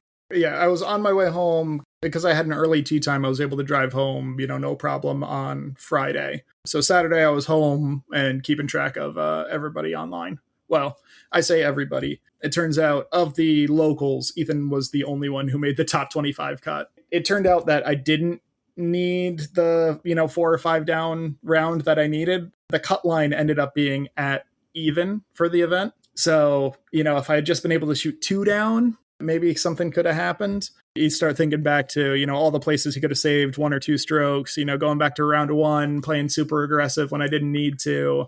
But, that's golf. You can't be thinking about things too much. There's always going to be opportunities where I could have done just a little bit better. Absolutely. So you said even par was the cut? Yeah, even par for the event was the cut line. So Carter Thorne Canellis +1. You mentioned him a little bit ago. Jeremy Kasprick +2. Winter Thorne Canellis +2. Leighton Brinster +3. So, there were a few people, like you said, that were pretty close. Bobby Hallam also missed the cut just barely, just off that last round. He ended up shooting +8 for the event. Okay, yeah. Bryant Chamberlain, he's a big name in Team Challenge. He was +12 overall. Nobody that made the cut that I recognize. I do see a couple of Yoders, which I heard when we were doing picks, but we'll get to that shortly. Who here was following Ethan in the last round? I think everybody in the entire North. Well, at least definitely in Everybody Discap. and their mother. Yeah, everyone was watching that show. It was crazy. Mm-hmm. We saw Greg Kurtz on the course in round 4, so I assume he stuck around to support him there. Ethan literally, he put the pedal to the metal. He was going into the finals with a 2-stroke lead over Gavin Bednar, and I believe they finished at Bond Lake, which they played round 2, and Ethan shot a 7 down and Gavin shot a 12 down. So they hadn't played Bond Lake since that round, and they're going to it for the final, and Ethan is up against the guy that popped off at the course previously. The thing that impressed me looking at it, as the final round was happening, I was looking back, and he didn't have the hot round in any of the first 4 rounds, but he did so consistently well that he was winning by 2 strokes going into the final, and then just absolutely slayed. It was great. He went bogey-free and basically, for the most part, matched Gavin's birdies with birdies of his own and picked up a couple extra. Hole 10, Ethan takes a birdie on a par 4. Gavin takes a 6, 3-stroke swing. Next hole, hole 11, 315 feet. Ethan aces during the final round of the Amateur World Championships, and Gavin takes a par, so another 2-stroke swing. At this point, he's already up by I don't even know. Yeah, he's up by 6 strokes at this point. So, I mean, I'm sure nerves are flying, but, I'm sure everyone that's looking at their phone or the computer screen is just he just has to hold on. But he did more than just hold on. He buried them even more by picking up 4 more birdies in the last 5 holes. Even as they're coming into hole 16, it's he's really about to do it. He just won Junior Worlds, and he's about to crank out the entire Amateur World Championship as well. 7-stroke lead over second place to win is crazy. And he threw a 10.62 rated round, which I think is his highest round so far, averaged 10.31. I think a lot of their guys he played against are 1,000 rated or pretty close to it. 1032, 1019, 1025, 1019, 1062, and he's rated 999. I think his rating might go up, no? Oh, yeah. He's currently 995, but I wouldn't bet against it. Yeah. Oh, no, it is 999. Did these count yet? It wouldn't have counted for this one yet. Oh, so maybe it was just when he was signed up. As of August 11th, it went up 4. So it was 995, like you're saying, Corey. But I guess as of Tuesday, right before he started, he got up to 999. Yeah, and I got the live scoring is just still showing his. Yeah, well, that's cool. Is there a video of that ace? That round was filmed. I believe it's going to be on Gatekeeper, I think, was on it. Yeah. I don't know how anybody else's Facebook feed's been looking, but I've been seeing pictures of Ethan from all over the place. He's on Team Innova. Innova's been posting about him. PDGA accounts, PDGA amateur accounts, other random disc golf. I don't want to call them influencers, but professional Facebook accounts. I've just been seeing Ethan all over the place, and it's sick in a good way. In case that needed clarification. The best way. Is Ethan going to finally accept cash now? Is it over? Is Reign of Terror? I don't know, because he can still play juniors for another 2 years. In hindsight, the fact that they let the amateur world champion compete in junior worlds doesn't seem fair, does it? Those poor kids. Corey, if you're Ethan, so he's 16? If you're saying he could play 2 more years, so he's 17. Oh, I thought he was 16. Okay. My bad. What would you do, Corey, if you're Ethan? You've got 1 year of eligibility in both. Would you do it again? If it was me, I'd probably end it on the high note. I won both. What if you go back and people will be looking at you to do the same thing? Which, I mean, to be honest, literally just winning amateur worlds at the junior world is a crazy thing to think. But he did that too. So I don't know. I'd be curious to know what Ethan's 5-year plan is, I guess, for lack of a better phrase. Obviously he's really good, but I said before, he does a lot of other things that are not just disc golf, and I'm sure he's good at those things too. But if it was me, if I was Ethan, but I was still me, I'd be taking cash because I know I've already passed out on a bunch of it. That was the question. But if I was if I was my mindset. Corey, you just won Junior Worlds and then AM Worlds. You've got 1 year of eligibility for definitely junior. Now, junior, he could be pro now and play juniors or no? Because, I mean, that's only age protected, right? I don't know. I thought you could before, but I think I was corrected that no, it is for amateurs. Okay, well, that's fair. So even with that knowledge, what would you do as Corey Cook? I'd be taking money. I don't think Ethan's in it for the money. So, yeah, I mean, I've how many times I've lost to him this year alone, and he hasn't accepted cash. Corey, do you think we're going to get a commemorative stamp from Innova? Seems like a pretty big deal. 2-time world champ. They have to. If they haven't already. I'm sure they're talking to him. Yeah, I would hope so. I will buy 2. Maybe 3. Especially if they're Halos. One will go on the wall. I hope they put it on a pig. What if it wasn't a Halo? I'd buy 1. Maybe 2. Speculating here. Have you played with him probably, would you argue, the most of anybody here? Yeah, I'd say so. What's his bag consist of? I'm sure he's throwing destroyers. I don't know if he's throwing T-birds. I think he's putting with... Is he putting with fireflies now? No, he switched. Okay. He was throwing some other things, but I think he's putting with like fireflies now. But yeah, I think he's got the classic Innovas in there. Most of what he has could be available in Halo. 100%. Oh, yeah. Okay. I was just curious. Not to make this all about Ethan, we got to go back to Alex for a moment. That was a pretty strong showing at AmWorlds. Do we know where AmWorlds is next year yet, or no? Good question. I'm sure we do. Let me see if I can Google very quickly. Alabama, huh? Madison County, Huntsville, Alabama, from July 19th to 24th. So, any thoughts of running it back? Well, I mean, vaguely, yes. Like, I've got the thoughts of it, but a lot's gonna depend on, what time I can get off from work and that sort of thing. It's a lot easier when my, housing costs are effectively taken care of by staying with family friends. So yeah, a week of hotels, a week of eating out and all that. That's a pretty significant financial extra that I didn't have to deal with so much this time. But not for nothing, it's Alabama. It's like $1.50 a night.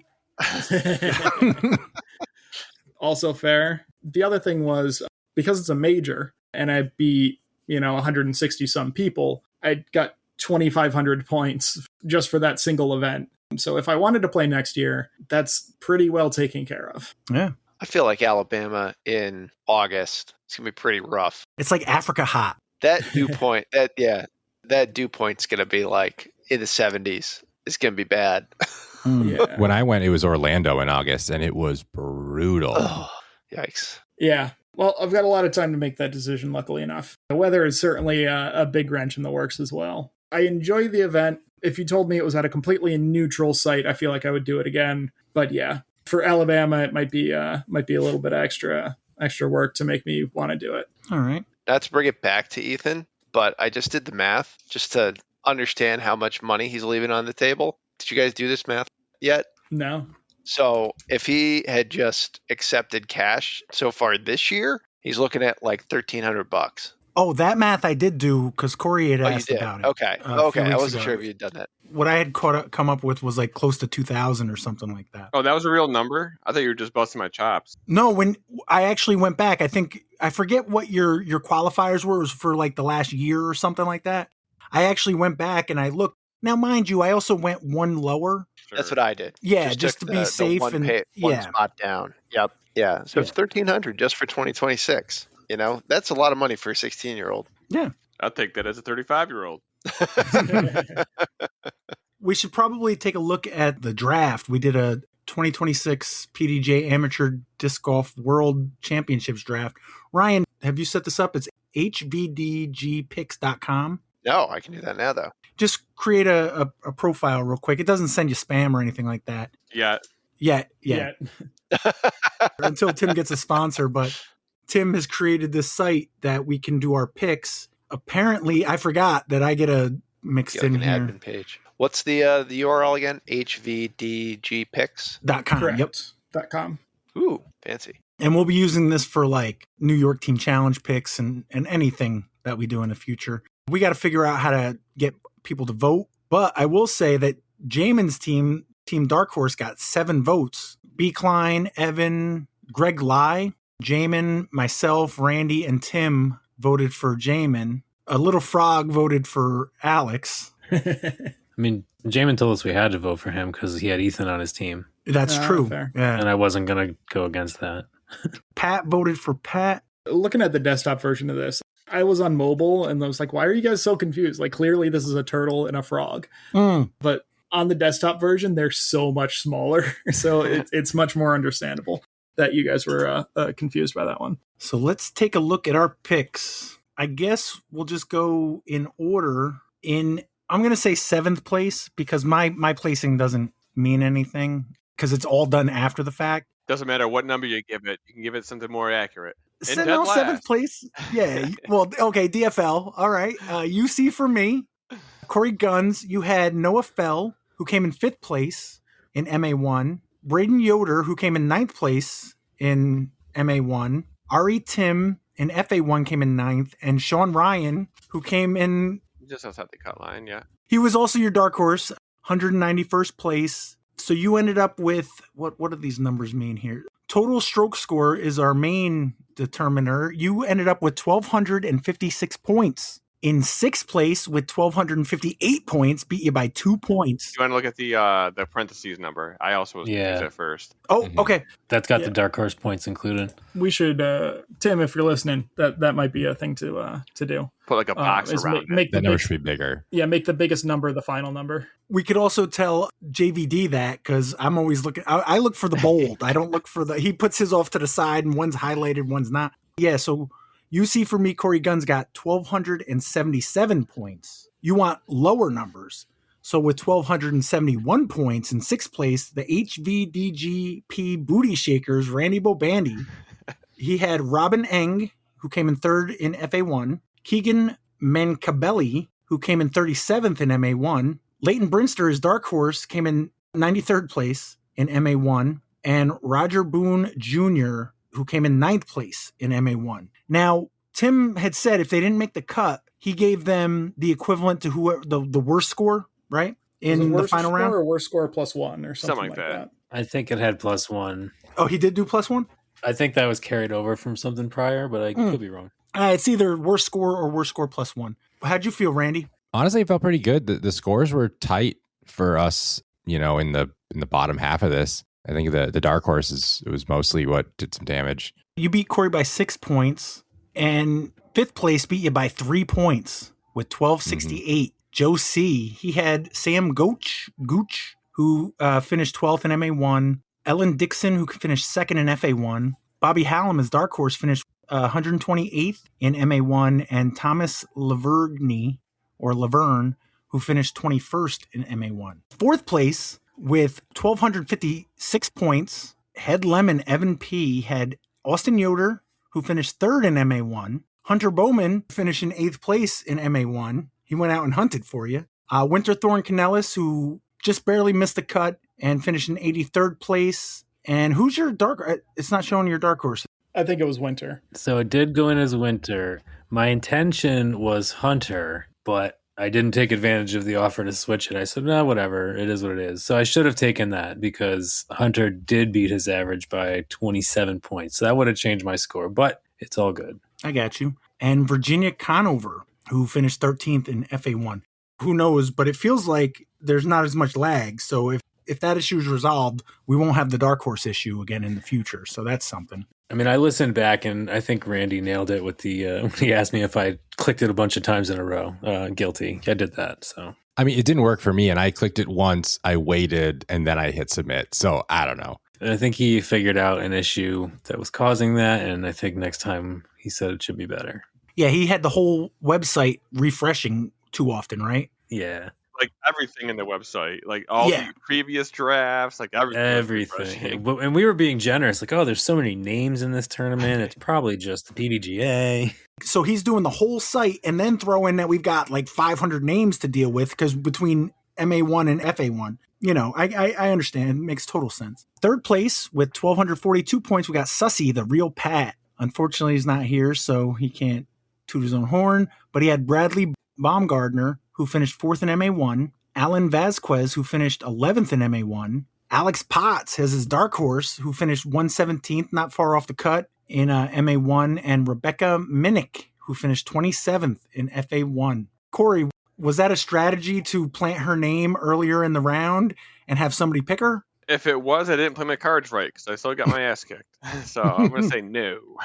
Okay. But Alex, you didn't do too shabby. You got him 29 bonus points, it looks like. Yeah. Obviously, shooting 30 points over my rating. You can't be upset with that. I mean, it wasn't enough to get your vote for his team. He only had himself voting for him, but, Yeah. 2nd place, we got Turtle Frog, who had Benson Grabber, who finished 6th place in MA1. Brianna Vandergrint finished 16th in FA1. Jeremy Kasprick, his dark horse, finished 83rd in MA1. And Broden Barlow, 21st place in MA1. Pretty good. I mean, Jeremy almost made the cut. Yeah, it was real close. And I officially tied with Pat, but I got the tiebreaker with a finishing position. Yeah, you both finished with 1242. Your total finishing position was 126. His was 159. Probably that Alex Potts / Jeremy Kashbrick was the difference. Yeah, pretty much. Although you got him more Dark Horse points than Jeremy got you. So there's that, too. Yeah.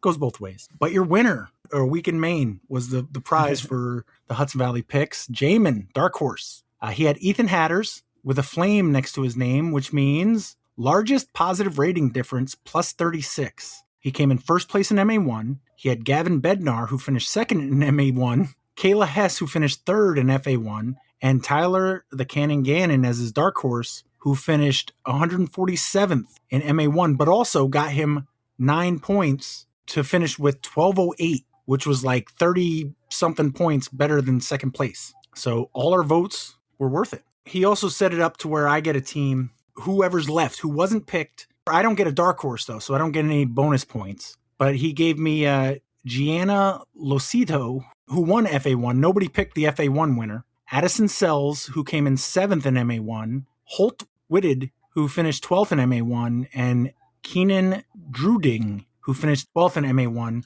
which would have been enough to win with 1,198 points, with a total finish place of 32 points. The next best was of actually picking would have been Alex with 126. He was the best of people who actually picked. Good job, Pat. Just took the scraps. Woohoo! I win! Yay! No, but no, Jamin, that's awesome. Is that more than one that he's won now of these? Maybe. I think I won one of them. Well, we've done 3. The Jammer. Yeah, it looks like Jamin won the Jammer. Or not the Jammer, the Mind Kill one. Yeah, Jamin won. Yep, he won the Mind Kill. Yep. And you won the Jammer? And I got the Jammer, yep. All right. So that's 2 wins for Jamin, 1 win for Alex. What are the rest of you fools doing? Trying to click the Dark Horse button. That's fair. Let's pause a minute and take a look at some of the results from the last week in disc golf. TGI FDR Dubs had a tie for 3rd place. Patrick Rowan and Cody Flynn shot -11. So did MV or Michael, not Mike, and Joe Franco. Ben Vondrak and Nick B came in 2nd at -13. Liam Gislason and Ryan Curtis are your winners. They shot -15. Skylands Friday Handicap League, Mike Baglioni came in 3rd. Scott Spellman in 2nd. And Richard Pilkington is your winner. Shot -5 to his handicap. SPW Dubs League Week 21. How'd that go? That was an interesting night. We had the kids with us, and Ben Ayers and Meg Jame showed up after the round had started, so they joined our card. So we had a 6'em with the children. It went great, though. We started on hole 1, which was convenient. By the time we got to hole 7, the sky had opened up. We made a joke like, oh, do you think it's a headwind? Because you could just see like a wall of dark clouds like rapidly coming toward us. And in the time it took to tee off on 7, it went from just a little windy to like an uncomfortable hard rain. Like it was pelting you. My kids were, soaked to the bone instantly. I couldn't even try to wrangle them up. Me and my partner, Jordan Caslin, we just held on and didn't really bogey during those like a 4-hole stretch of just horrible rain. And then it basically stopped. So yeah, just not bogeying during that bad stretch and keeping it together. We were able to win by a lot. I think it was like 4 strokes at the end of that. And that basically, I think, comes down to playing the rain holes pretty well. Yeah, it looks like you birdied 6 and 7 and then had 4 pars in a row and then birdied the next 4. But it was actually 5 strokes. You guys shot -9. Wow. Dan Perry, David Chaikin, Kenji Klein, and Jay Gorsage, those 2 teams shot -4, tied for 2nd place. Yeah, Jordan was putting lights out that night. It was a good time. Nobody hit the birdie bank. Kevin Kroenke got a CTP on hole 8 for $26, and no aces were hit. Cremore Dubs League, Jace Carter and Joseph Polsoni came in 3rd place, shot a -4. Hans Huntsberger came in 2nd, shot a -5. And Eric Canine and Tyler Cole took it down at -9. I played Angry Friday Dubs at Riverside, Port Jervis. We were talking about Ivan, whatever British name he came up with for the Renaissance Man 2. I think he's playing a tournament in Pennsylvania somewhere because his name for Dubs and for this tournament, his partner was Albert Catlow, and his name is Hershey Sheets. They shot a -10. So I guess they're playing somewhere near Hershey, Pennsylvania. I played with Shayna. We shot -11. Mike Ortez and Dylan Cowart shot -12. And there was a threesome. Stacy Blasdell, George Henry told his captain, and Augie shot minus 16 to win it.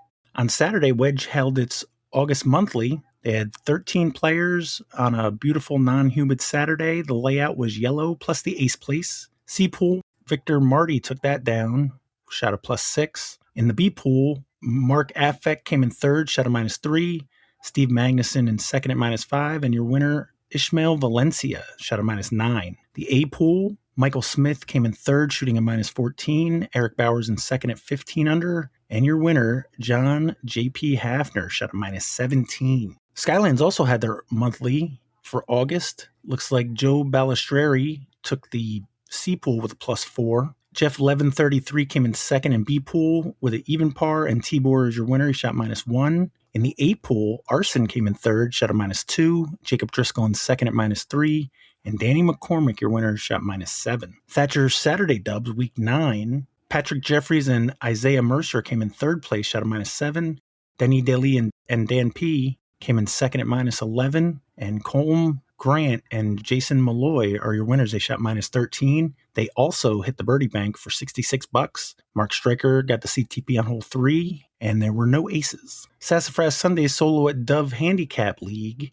Randy, you played there, you said, right? I did go to Dove Creek. Not too much to talk about, but... Oh, so you were just setting up your handicap. Yeah, I don't know how often I'm going to go. Adam just invited me to go, and I went. So, I don't know. Had you played there before? No, I'd never been there before. It was a really cool course. It's pretty different. You know, they carved this course into some, I'm trying to describe the woods. There's really good terrain. There's lots of hills, and there's like rivers carving it up. So lots of natural OB. It is staked, but you know, it's things you shouldn't land in. And yeah, I had a good time. I shot, I think 3 down, which was the second best raw score. It was Sean Collins aced, I would think, the hardest ace on the course besides the par 4s. He aced a hole that is downhill, turning right, can't even see it, and there's an OB river halfway there. So like I bogeyed that hole with like an okay shot that hole? Kicked and landed there. Yeah. Hole 15. Hole 15. I heard it was a hex. Yeah. That's crazy. Yeah, he just threw a pure slight turn backhand and it just went all the way there, which is insane. Like that is a hole I would not expect to ace ever. Birdieing it would be great. So yeah, he crushed it. Nice. Well, let's hear what Robo Terry Hudson has to say about it. Ace alert. Sean Collins took down the first ace of the inaugural Sassafras Solos League, a dream ace on 15, a 350 feet downhill dog-leg blind shot. Not only did he ace and take $248 of $298 ace pot, he took first in our largest win of the year. He also donated $50 to the ace pot to keep other players wanting to come. Second place today was Mill Smith, who had a great round, and JQ took third. We had 5 people get their handicap today and look forward to some of them taking our money with a handicap round coming for them next. It was a gorgeous day today, and every week inches closer to the Montgomery County Championship. So we did some work after and essentially finished hole 4's new basket, giving the front 9 its first par 4. Lastly, and I didn't get a picture, but the Boy Scouts were back working on the bridge, fixing the erosion bags that helped save the creek from that huge deluge we got, and fixing up the older part of the bridge. Soon that bridge will have a turf-like top that will tie it into the course. Thank you, Troop 48, for this. Long Island Sunday doubles, Matthew and Jonathan Barnes came in third place. They shot a minus 12. There was a tie for first at minus 14. Dylan Schmalfus and Chris tied with Adrian Hurtado and Josh Winkler at minus 14. Evan, you played Prospect Park dubs tonight. How'd that go? It went well. I was on the fence early in the day. It looked like it might be some rain, but as I kept watching, that was not going to be an issue. Got paired up with Adam Nelson tonight, which was a lot of fun, on a card with Earl Steenberg and Pete Cornish. We also had Dennis and Kenji, so we had a sixsome. Ooh, we were talking about this earlier. Kenji's actually like legit playing now. Yep, Kenji and Dennis, Dubs partners, and which is interesting because they were Lemonhead's Dubs partners more than a couple times in the season, as I recall. Yeah, Kenji's throwing backhand, throwing rollers. He's out there for sure. Nice. Good to see him back. We started on hole 18. Even though there were 6, we had a good pace going. Adam was playing well. I was playing pretty well, actually. Feeling pretty good, helping to contribute. I got the solo birdie on 8. We got the eagle on 16. Looks like no aces, but one eagle. Yeah, that was coming down the stretch for us. And Dennis wanted to bet Adam $1 CTP on hole 16. And Adam threw before Dennis. And after he threw, Dennis just gave him the $1. And a 384 par 4. Yeah, and it's slightly uphill the whole way. It's got a slightly low ceiling to deal with issues with the trees and the branches. And yeah, Adam threw one up there and he made the putt actually. So solo birdie, that was pretty cool. So we came in at 14 under. That was 2 strokes ahead of, looks like 2 teams tied, Dave Marshallock and Tyler Gannon. And then Earl and Pete, who were on our card, they also were 12 down. Adam and I missed birdie bank by 1 hole, hole 12. What did they say it was earlier? The most wonkiest? I forget what the word was. So we didn't get that one, and actually Leighton and Cat Cha-Cha got the birdie bank. They got all 5 holes. Yeah, it was good. We heard a little thunder in the distance, but it never actually affected us at all. It was a nice night and a good time. Looks like Isaiah Mercer got the cash CTP on hole 18, $22. No aces, as I mentioned before. Yeah, and I think Jay said this one might be the last week of 5:30. We might start moving it back a little. Nice, and then smart. Anybody got time for a quiz? Yeah. I'm good. All right. Yeah. Let me grab a beer while you set up teams, I suppose. Well, Unless. no, grab your beer. Grab your Okay. beer. All right. Do we have an idea for teams? I want to play with Ryan. You want to play with Ryan? Yep. All right. That means you're going second, though. Fine with it. You get one thing your way. You can't get 2. That's You can't have your ice cream cake and eat it too, although I think I might go grab a slice. All right. Well, it'll take me a minute to write this. The Bluetooth headphones are working. I meant to ask you about that, Corey. So Bluetooth headphones now work with Zencaster? Yeah, I mean it's just the audio input into my computer, but yeah, I haven't had any problems. I don't think, at least. Well, it's just one of those things. When I first started doing this, it wouldn't allow you. Like that was they actually said like don't use Bluetooth. I think we mentioned that before. I do notice this headset is pretty sensitive as far as how far away the boom of the mic is from my mouth. But other than that, no, it works fine. It's something I used to point out, and then I remember you saying that you used one, so I stopped pointing it out.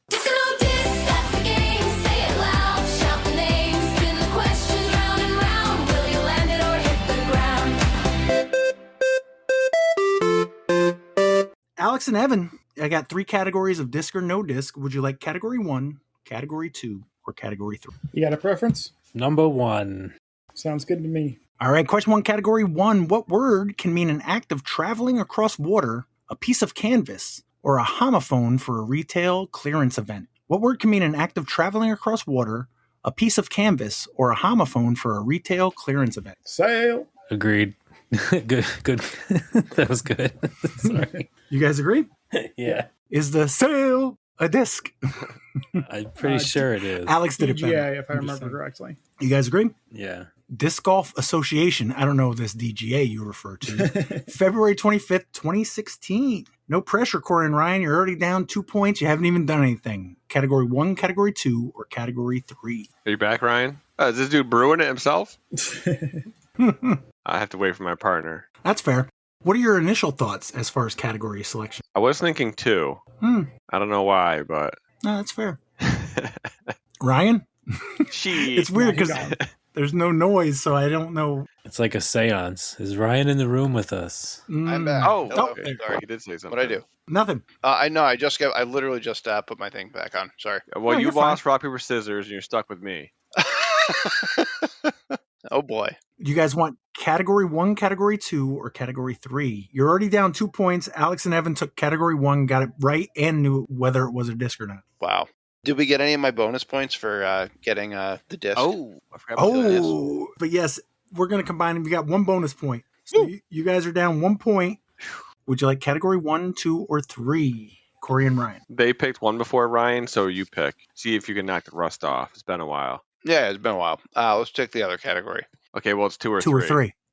Oh, He's done. really knocking the rust off. Holy lot shit. of rust. Really? Well, I suppose we'll go 3. Sure, yeah. All right. You okay with that, Corey? Yep. All right. Question 1, category 3. In Microsoft Windows, which function key is famously combined with the Alt key to instantly close the active program or open window? In Microsoft Windows, what function key is famously combined with the Alt key to instantly close the active program or open window? F4? That's Alt F4, bitch. Yep. Oh, Dan, did you actually close your thing out? Nerd. I didn't hear. You guys went right over each other. What are we going with? F4. F4. You guys agree? F4, yeah. Is the F4 a disc? Gotta be. Prodigy. Yeah, it's got to be a Prodigy disc, right? Yep. You guys agree? Mm-hmm. Yep. Prodigy discs, August 10th, 2026. Oh, wow. Oh, wow. Okay. It just became a disc. All right, so you guys are up 3-2. Alex and Evan. Category 1 or Category 3. Category 2 will be saved for a later date. I'm happy to stay in 1 unless you want to do the earliest zig ever. Let's stick with 1. Seems good to me. All right, question 2, Category 1. What term can be used to describe someone moving forward in or on a vehicle without using the engine, usually down a hill? What term can be used to describe someone moving forward in or on a vehicle without using the engine, usually down a hill? Sounds like a coasting. They're coasting. I was going to say, if it's someone, is it a coaster? I don't know what the question was now. I think he said someone in or on a vehicle. Let's hear it, but I think it's coaster. Yeah. What term can be used to describe someone moving forward in or on a vehicle without using the engine, usually down a hill? I don't want to underthink it, but... No, I mean, yeah, we are describing someone. So, yeah, I mean, the other thought would be like rider, passenger, or something like that. But I think coaster sounds better. Yeah, it was both of our instincts, so let's go with it. You guys agree? Yeah. We're looking for coast, and it's question 2, so I'm not busting you for the ER. Is the coast a disc? Or coaster, if the coaster's a disc. I like coast as a potential DGA disc, but I am not aware of one.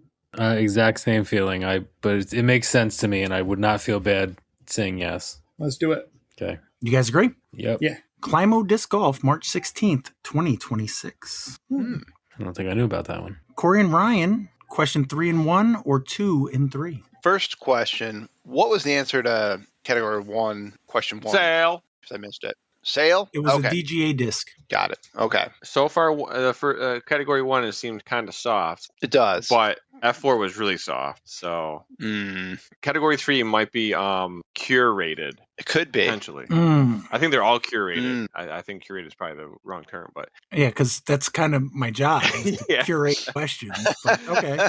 Do you want question 3 in soft round 1 or question 2 in soft round 3? That's the question. I think we take 3 again. Okay. I want to see what it is. All right. Question 2, category 3, serving as a direct feeder championship and final stepping stone before Formula One. What single-seater racing category is sanctioned by FIA and shares the F1 Grand Prix race weekend schedule? Serving as the direct feeder championship and final stepping stone before Formula One. What single-seater racing category is sanctioned by the FIA and shares the F1 Grand Prix race weekend schedule? Corey, can I guess before you get it right? I don't know this one. Oh, you don't? Oh, I was wondering, is it just F2? I mean, I thought the answer was F1 until you said F1 in the question, but I'm definitely not like a Formula One guy. But F2 would be It's also disc. Yeah. Or could it be? Well, yeah, because Formula. I mean, I don't know. That's my guess. I have no idea. There's no like H1 or A1 or. But it stands for Formula. What would H stand for? Well, it's a feeder into Formula One. Have you heard of Formula 2 before? No. I just know it's disc. I really have no rebuttal. So sure, F2. Sounds good. You guys agree? Yep. Sure. Is the F2 a disc? Okay, all right. Pull that out of my ass. Hey, I mean they use the metric system out there. What other number could it be? 11/18. I feel like I might have heard it somewhere. F-pi? F-pi, yeah. So yes, it's a disc. You said yeah. Yeah, it's also. I think it's actually Discmania though. Oh, so that's a flippy one then. Maybe not. Yeah, I think so. Yes, it's a disc, Pat. Are you willing to wager the point that it's a Discmania? Ooh. Double or nothing? I would, Corey. I would. Okay. I mean, you're the gambler. Yeah, let's do it. There's no game. I just wanted to see if you were willing to. Prodigy Discs, July 6th, 2013. Or, I don't know if it would have counted, but Factory Second? I don't know. It says a big F2 on their disc. But I'm thinking of FD2. That's what I was thinking of. That makes sense. Likely story. Alex and Evan, you're down 1 point. Question 3 in 1 or 3 in 3? So are they all just going to be F number? And sorry, this is to Alex. Zag. This is to Alex specifically. And did we have this before? Am I just having a deja vu? Recently, we had a bunch of like letter plus number, and that was like Corey's car category. Ages ago, there was one that was just like letter plus number. Mm-hmm. We're talking at least a year ago, probably 2 years ago. So before the reset. Yeah, but I would not use any of those. I really only want to do the letter number stuff once. Fair. I'm fine to stay with 1 after all that. Yeah, my instinct is stay with 1 Okay, just good. because I just don't know any of the other numbers that would go along with it. That little chihuahua is going crazy tonight. All right, question 3, category 1. Originating on the winding mountain roads of Japan in the 1970s and popularized globally by the Fast and Furious franchise, what term describes the driving technique where a driver intentionally oversteers to slide through a corner at high speed? Originating on the winding mountain roads of Japan in the 1970s and popularized globally by the Fast and Furious franchise, what term describes the driving technique where a driver intentionally oversteers to slide through a corner at high speeds? It sounds like a drift to me. I agree with drift. You guys agree? Yeah. Sorry, guys. It's actually Tokyo Drift. I was Can you be overthinking more it. specific? No. Trademark. Is the drift a disc? Sure is. Yeah, Streamline, right? Yeah, Streamline. What year? Oh, 2019 or 18? I was going to say 19. 22. It could have been later. Okay, Evan, you're going with 22. Alex, you're sticking with 19? Yeah. Streamline Discs, May 9th, 2018. Oh. Ah. All right, you get back up in the lead, 6-5. Corey and Ryan, 4-1 or 3-3. I mean, Category 1's pretty soft. yeah, but yeah. Like, do we want to go Cat 1 just to, get it and then... Problem is, we're on the other end of it right now. Like, we'd be giving up a 3 to take a 4, just to take a 4 It's away true. from them. Yeah, maybe we can stay on 3. I mean, it's working. Yeah, let's take. We're getting them. I mean, we might potentially already know half of the answer. It's true. Let's go with 3. Going with 3? Yep. All right, question 3, category 3. Although theoretically designated by Ted Fujita for winds exceeding 318 miles an hour, what hypothetical rating on the original Fujita scale has never officially been assigned to any recorded tornado? Although theoretically designated by Ted Fujita for winds exceeding 318 miles per hour, what hypothetical rating on the original Fujita scale has never officially been assigned to any recorded tornado? So it's got to be like a 7 or an 8, right? Honestly, it was in the Twister movie, the one they just did, the reboot. I didn't see it. Oh, you didn't see it? I feel like it was F5. Really? That's But only that low? yeah, I'm pretty certain. Maybe. I'm just trying to think back to it. Glenn Powell. Who else is in that movie? Probably the chick from Euphoria, because they're in everything together. Zendaya or Sydney Sweeney. Yeah, Sydney Sweeney.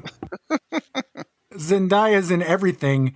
Sydney Sweeney's in everything with Glenn Powell. It's true. Yes, it's true. Man, I'm trying to think. Just trying to rack my brain, think of any of the dialogue. I was trying to think of what other F number discs we've done, questions we've done. Like, we've had to have done F7 because I feel like I made some comment about an F7 and possibly giving one back to Kevin Round. We know it's not an F4 because we just had that question. So I guess we're at 5 and 6. 5 and 6, right? And I don't know anything about the other F numbers and what their speeds are. Like, what is even an F1? Is that like 80, or can tornadoes not even be that slow? I could not tell you. You said F5 to begin with, so let's just, I'm pretty sure.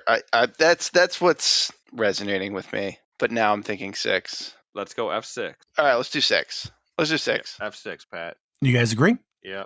Yes. Is the F6. Great late freaking late zag. the F6. Like I said, I'm pretty sure Project goes all up to 7, so it'd be kind of weird they skipped 6, right? I will say, for whatever you guys think, we've done F1, obviously, because of racing. We've only done one other F number based on my research. So interesting. I guess I'm leaning yes still, although F6, maybe they skipped 6, went 5 to 7. Well, wasn't F4? No, because F4 was just approved. Yeah, but I know they have an F7. It's flippy as hell. I know they have an F7. I don't think that, I Maybe they don't not have heard all of an the Fs you're F6. saying. Yeah. Yeah, they skipped 5 and 6, I think. Let's say no. Yeah, I'm cool with that. Let's go no. No. You guys agree? Yep. Prodigy Discs. Fuck! August 10th, 2026. Along with the F4, it just came out. Wow. Wow. Unreal. All right, now we're tied. Alex and Evan, would you like 4-1 or 4-3? I'm still happy to stay in 1. Same. All right, question 4, category 1. What two-word phrase, originally referring to theater actors frantically memorizing lines from the sides of the stage, means to improvise or do something without preparation. What two-word phrase, originally referring to theater actors frantically memorizing lines from the sides of the stage, means to improvise or do something without preparation? I legitimately learned this earlier today. Go on. It's winging it. To wing it. Yeah. Because you're in the wings of Yep. the Love it. yeah, so wing it is the answer we're looking for. You guys agree? Yep. Before I ask you whether or not it's a disc, how did you learn about it earlier today? It was on a podcast that I listened to that does lateral thinking questions. And it was a very similar sort of setup for the question. Wow. Are you training for trivia, Alex? Always. Nonstop. Yeah, pretty much. I would argue it will be on a podcast coming up. Is the Wing It a disc? In a silly way, it feels like it. I could see it being like a Whammo disc or something like that. Maybe it's too weird, but I kind of like it. I like it enough to go with a yes. Okay, good. You guys agree? Yeah. I'm sorry, no. Come on. It is, however, a disc golf company, Wing It Disc Golf. So, all right. I don't feel too bad. Yeah. All right. So you guys are still up 1 point. Corey and Ryan, 5-1 or 4-3. I just keep Low on numbers, right? just keep going with 3. Guess keep going. Sticking with it? Yep. Yeah. The other category got a little tougher.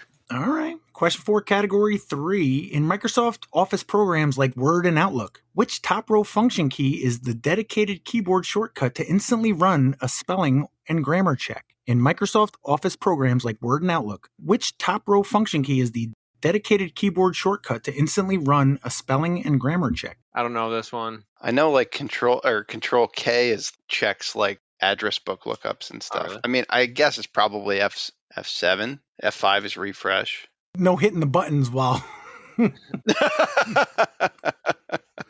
I'm just looking at my keyboard.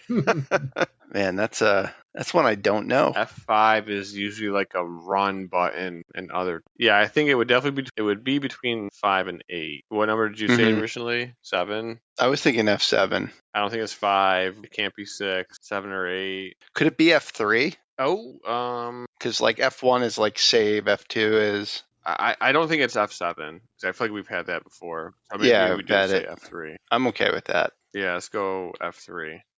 Going with F3? Yep. Alex and Evan, in Microsoft Office programs like Word and Outlook, which top row function key is the dedicated keyboard shortcut to instantly run a spelling and grammar check? I want to say F7 just because it was their other guess. Don't you dare. Lock it in. It's the only other one that I am pretty confident is a disc, so I'm happy with that. I certainly don't know the actual answer. F7, Pat. You guys agree? Yep. Is the F7. Fuck Disc. me. Alex, take it away. Shit. I'm pretty confident it is a disc. You guys agree? Sure. Yeah. Prodigy Discs, July 6, 2013. Ouch. That Messed hurts. that up. I'm not saying I've never done F7 before. I just don't recall, to be honest. I'm probably making that up. I got 9-6. Does that sound right, Alex? Yes. I was freaking out last week. So many people were responding, but none of them were Alex when I was asking about the scores. I mean, I was responding to lots of things, apparently. Yeah, I really felt like you were there. Oh, during you were some of there. this. Yeah, that's true. That shit was so funny. It was so good. And the fact that you like plugged it in like almost the entire time. The part where you were like, "Oh yeah, he beat me at like such and such tournament or something." The, like the what Jeremy a deep Casper pull. one. The Jeremy Casper one. Yeah. I just did a search through the podcast episodes for draft, and I just would pull like 3 or 4. But then I remembered somebody picked Jeremy, so I was like, oh, I got to pull that. So, yeah. How do you go back? Do they transcribe them for you? Does Zencaster do that now? They do it now, but they don't do it for old episodes. For old stuff, right? Zencaster doesn't do it. It's through Buzzsprout. Oh, okay. A few years back, I added transcripts, but then I realized they're just a pain in the ass. But now it's included with my plan or whatever. Mm-hmm. Early episodes, I didn't even do chapters. I just looked for draft in the title. Oh, okay. Fortunately, Alex has been on since mostly for chapters. So I was able to see like, oh, we did picks for this event. So 9-6, Alex and Evan, question 5 and 1 or question 5 and 3? I'm happy to All right, stick that in was a one. steal. I'm happy sticking with one. All right. All right, question 5, category 1, played by actress Stephanie Courtney since 2008. What is the single name of the hyper-enthusiastic apron-wearing fictional spokesperson for Progressive Insurance? Played by actress Stephanie Courtney since 2008, what is the single name of the hyper-enthusiastic apron-wearing fictional spokesperson for Progressive Insurance? You know this one? I think it's Flow, Yeah. which is also a disc, if I remember correctly. It also fits the whole vibe of this soft category. Yeah, I like it. You guys agree? Yeah. Is the Flow a disc? I would have been pretty confident Disc Golf Association makes it. I like it. Alex, are you willing to bet your point that it's DGA? Am I willing to bet the point? No, because I would be wrong in that case. But if I didn't bet the point, I'd probably be right. So we're going to go with not betting the point. Latitude 64, October 27th, 2010. So does that make it 11-6? Looks like it. Okay, if you guys sweep out, you win. No Yeah, pressure, Corey and Ryan. You want 5 and 3 or 6 in 1? Well, there's only 12 F keys, so we're really running out of options. This category is so tough. Let's do it. Category 3. Let's finish it out. We're on a roll. Yeah. Not a good one, but we're pot committed.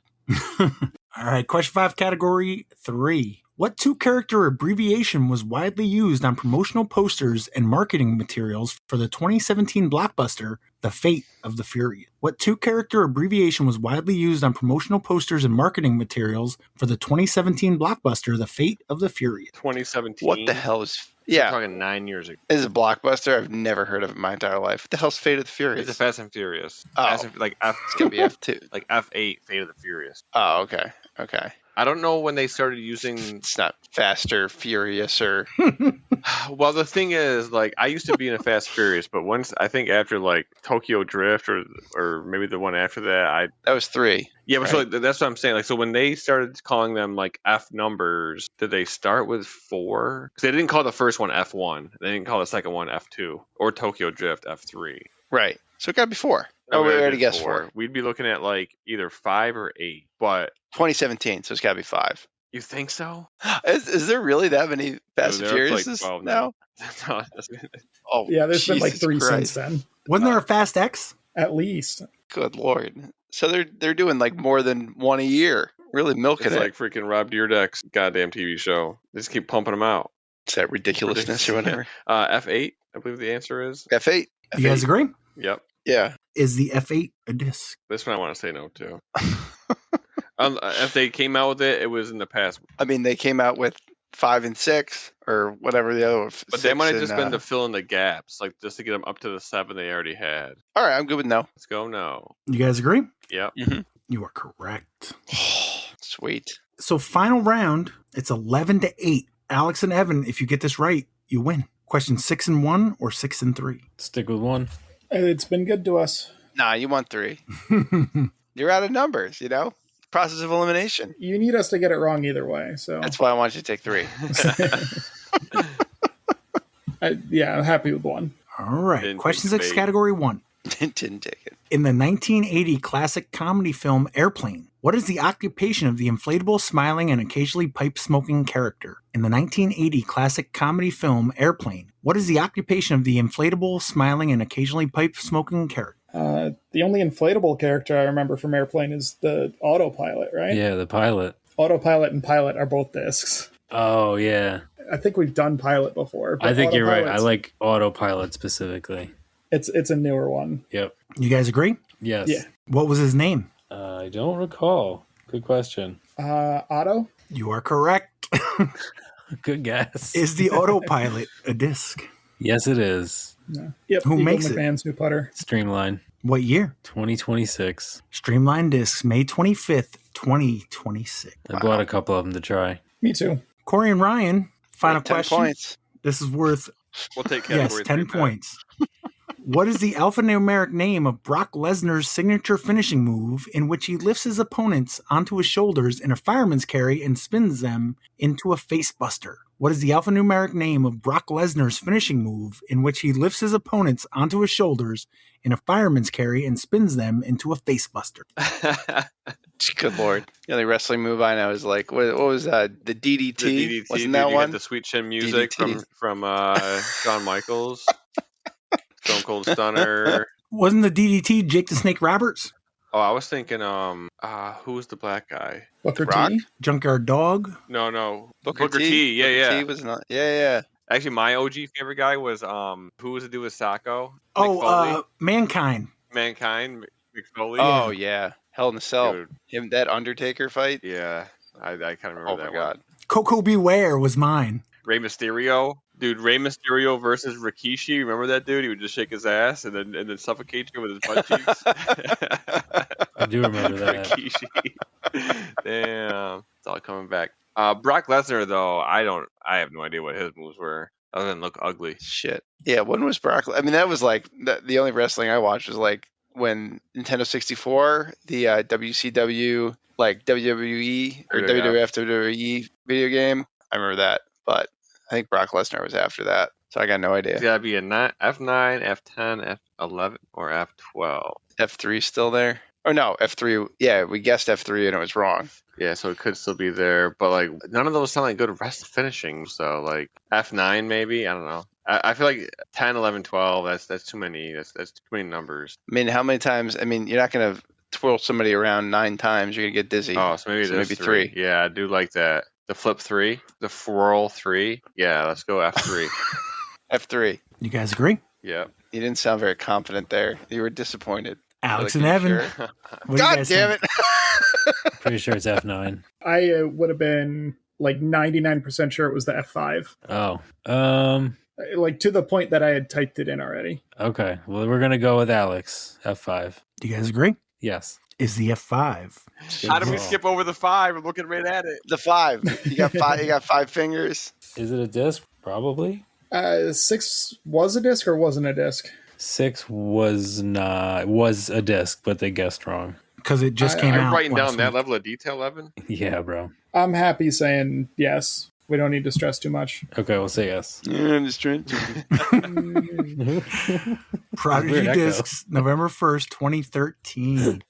I kind of hinted at it earlier. We did F1 and we did F9 in the past. Oh, okay. So since 2 Fs came out, I thought, why not do an F round? Alex, Stony Kill, how's that going? Yeah, Stony Kill Scramble. We do our custom bamboo minis with like your name and PDGA number engraved on them. If you want to have your name and number engraved on them, make sure you get registered by the 21st, which will be the day after this comes out. So make sure you're on that. Yeah, so Stony Kill Scramble registration is open for doubles and singles. Sign up for doubles just so Randy doesn't win. Right? Yeah, plenty of spots open, but if you want to get your thing, make sure you get in as soon as possible. Bat and Kill is also open. That one's coming up soon. Sign up for it. I'm not usually a big weather forecast out to 12 days, but I'm just saying the forecast as of now, 12 days early, says it's going to be a real feel of 80 degrees and mostly sunny with a south 6-mile-an-hour wind. It's going to be the perfect day to play CTK. Sounds gorgeous. All right. Any other events coming up? Quick shout out. We mentioned John Kirby earlier, one of my Lemonheads. He's tournament director for a MVP Circuit Challenge coming up at Windsor Lake, which is Western Massachusetts, if you guys aren't familiar. Saturday, August 22nd. It's a 2-round circus challenge. It's on Disc Golf Scene. If you're interested, check it out. When is it? Saturday, August 22nd. Okay. Oh, wait. When is the That's podcast this come weekend. out? No, before. Yeah, that's Am I too this late? weekend. It'll come out. You'll- No, it'll you'll come have out the 2 20th. days. so- Okay, well, if you're days. looking for something to do, Windsor Lake is a cool course, and you get the Circuit Challenge discs, the same ones that you would have gotten at any of the other Circuit Challenges this year. All right. Any other events? I did a piss poor job of writing down events that are coming up. Are there skip ace events to make picks for? Oh, that's a good point. We got 1 week for the PDGA Disc Golf World Championships. Picks close in 1 week. That's the next thing? Oh, so that means that's good, actually. Well, yeah, the picks closed before the release of the next episode, so When I hear this in editing, I can put it out. So, like Wednesday, I can put a reminder out. We forgot about the doubles thing. We didn't get that into the episode. Yeah, no worries. Any birthdays coming up? So I missed it last week, but both Mindy and Joel Potts had a birthday last week. You weren't here, were you? Oh, yeah, okay, I right. was not. So you didn't miss it. You guys all missed it. You guys should have Yeah, known these things. That's fair. You couldn't pull that soundboard clip, Pat? But then also my sister is this Thursday, the 20th. Ah, release day. All right. I dig it. Mark G, Long Island guy, his birthday is actually today, the day we're recording. Diana Devlin, who used to be Long Island, I think she moved away, but her birthday's coming up tomorrow. Carly Spalding in a couple days. Tomorrow is Alan Ketzer's birthday, sometime Stony Kill regular. Yeah. Longtime Memphis disc golfer Beth Mills. Her birthday's tomorrow. My buddy Chris Colomb, he passed away a couple R.I.P. Thanksgivings ago, but his birthday would be coming up. Derek Stoltenberg, he's down your way, right, Ryan? Yeah, he's a He's wedge on guy. Sunday, yeah. Yeah, he was. I don't think he's playing. He didn't play last year. I don't know where he's at these days. He had an injury, but he's back playing. I played with him a couple weeks back. All right, well, we'll try to catch up with Skip Ace next week. Thank you, Alex, Corey, Randy, Evan. Ryan, you'll be coming back. Tournament is the week of the 7th, so Labor Day week. So I'll come on the 14th and recap our victory, hopefully. Even though we're probably going to get crushed by the defending champions from Estonia. You'll get stoned. Oh, no, not if we don't, can't get drug tested. Ah, that's a valid point. All right. He was paying attention during the course. Yeah. All right. So, thanks, Alex, Corey, Ryan, Randy, and Evan. And sweet up, Hudson. Thanks, Pat. Thanks, Pat. Thanks, Pat. Thanks, everybody.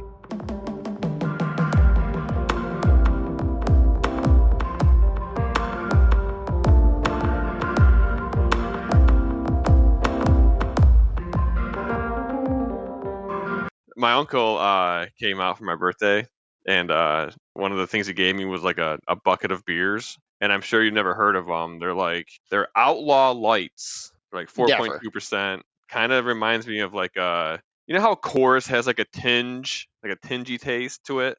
Like you can recognize it. Yeah, for sure. Okay, like that, but not the same flavor. There's just like something there. Do you think it's like in the can itself, like how they like is it planned? Is a beer supposed to taste like that? Is that what you're asking? No, I'm wondering if you think it's like from like the manufacturing, like the canning process, like it's coming from the metal or something, or do you think it's just Coors might be for sure, but this one I thought it kind of feels like it's planned. Interesting. But I ran out of Miller Lights, so I'm like, all right. When I got home from work, I put a couple of these in the fridge, went in the barn for a little bit, came back out, grabbed one, cracked it open, and it tasted like it was turning into wine. And I don't remember when I had them the first time, they didn't taste like that. And now maybe they're just not a good beer when they're like not cold, pretty cold. Sure. Yeah. So I poured it out into a glass at one point, and it looked kind of cloudy, but I don't know. I'd never poured it into the glass before, so I don't know what it's supposed to look like. And every time I sipped it, I'm like, I don't know if I should keep drinking this. And then I finished it. Did you get the shits later? Not yet. No, okay. All right. I had only just finished this is it. Today? Oh, Jesus. All right, this one tastes just like it, so maybe it's just what. Maybe it's planned. Maybe that's part of it's a feature, not a bug. Actually, what does the label say? Brewed in America, 4.2%. It doesn't say is it a Belgian? Have you heard of Tivoli? Tivoli Brewing Company? No. What's this called? Outlaw Light? Outlaw Light, yeah. I'm doing the Untappd thing. What do you think it gets on Untappd? 4.3. Oh no. Out of what? No. Out of 5. What do you think it gets? Oh, out of 5? Oh, 2.5. 3.25. I mean, the one you shared with me wasn't bad. It just was also the clearest beer I've ever seen. Dude, I'm telling you, this is not clear at all. I don't understand. That's what I thought too. The thing is, I thought it was like maybe an unfiltered beer for a minute. It's unfiltered to cut costs, not for like flavor reasons. It's an American light lager, crisp and easy drinking domestic light lager that you can drink any time of day. And of the taste characteristics, Untappd says it could be sulfitic. Does that mean like tastes like sulfur? Maybe it is a design. Maybe that's what you're tasting. It almost kind of. I'm not a Blue Moon guy. I hate Blue Moon.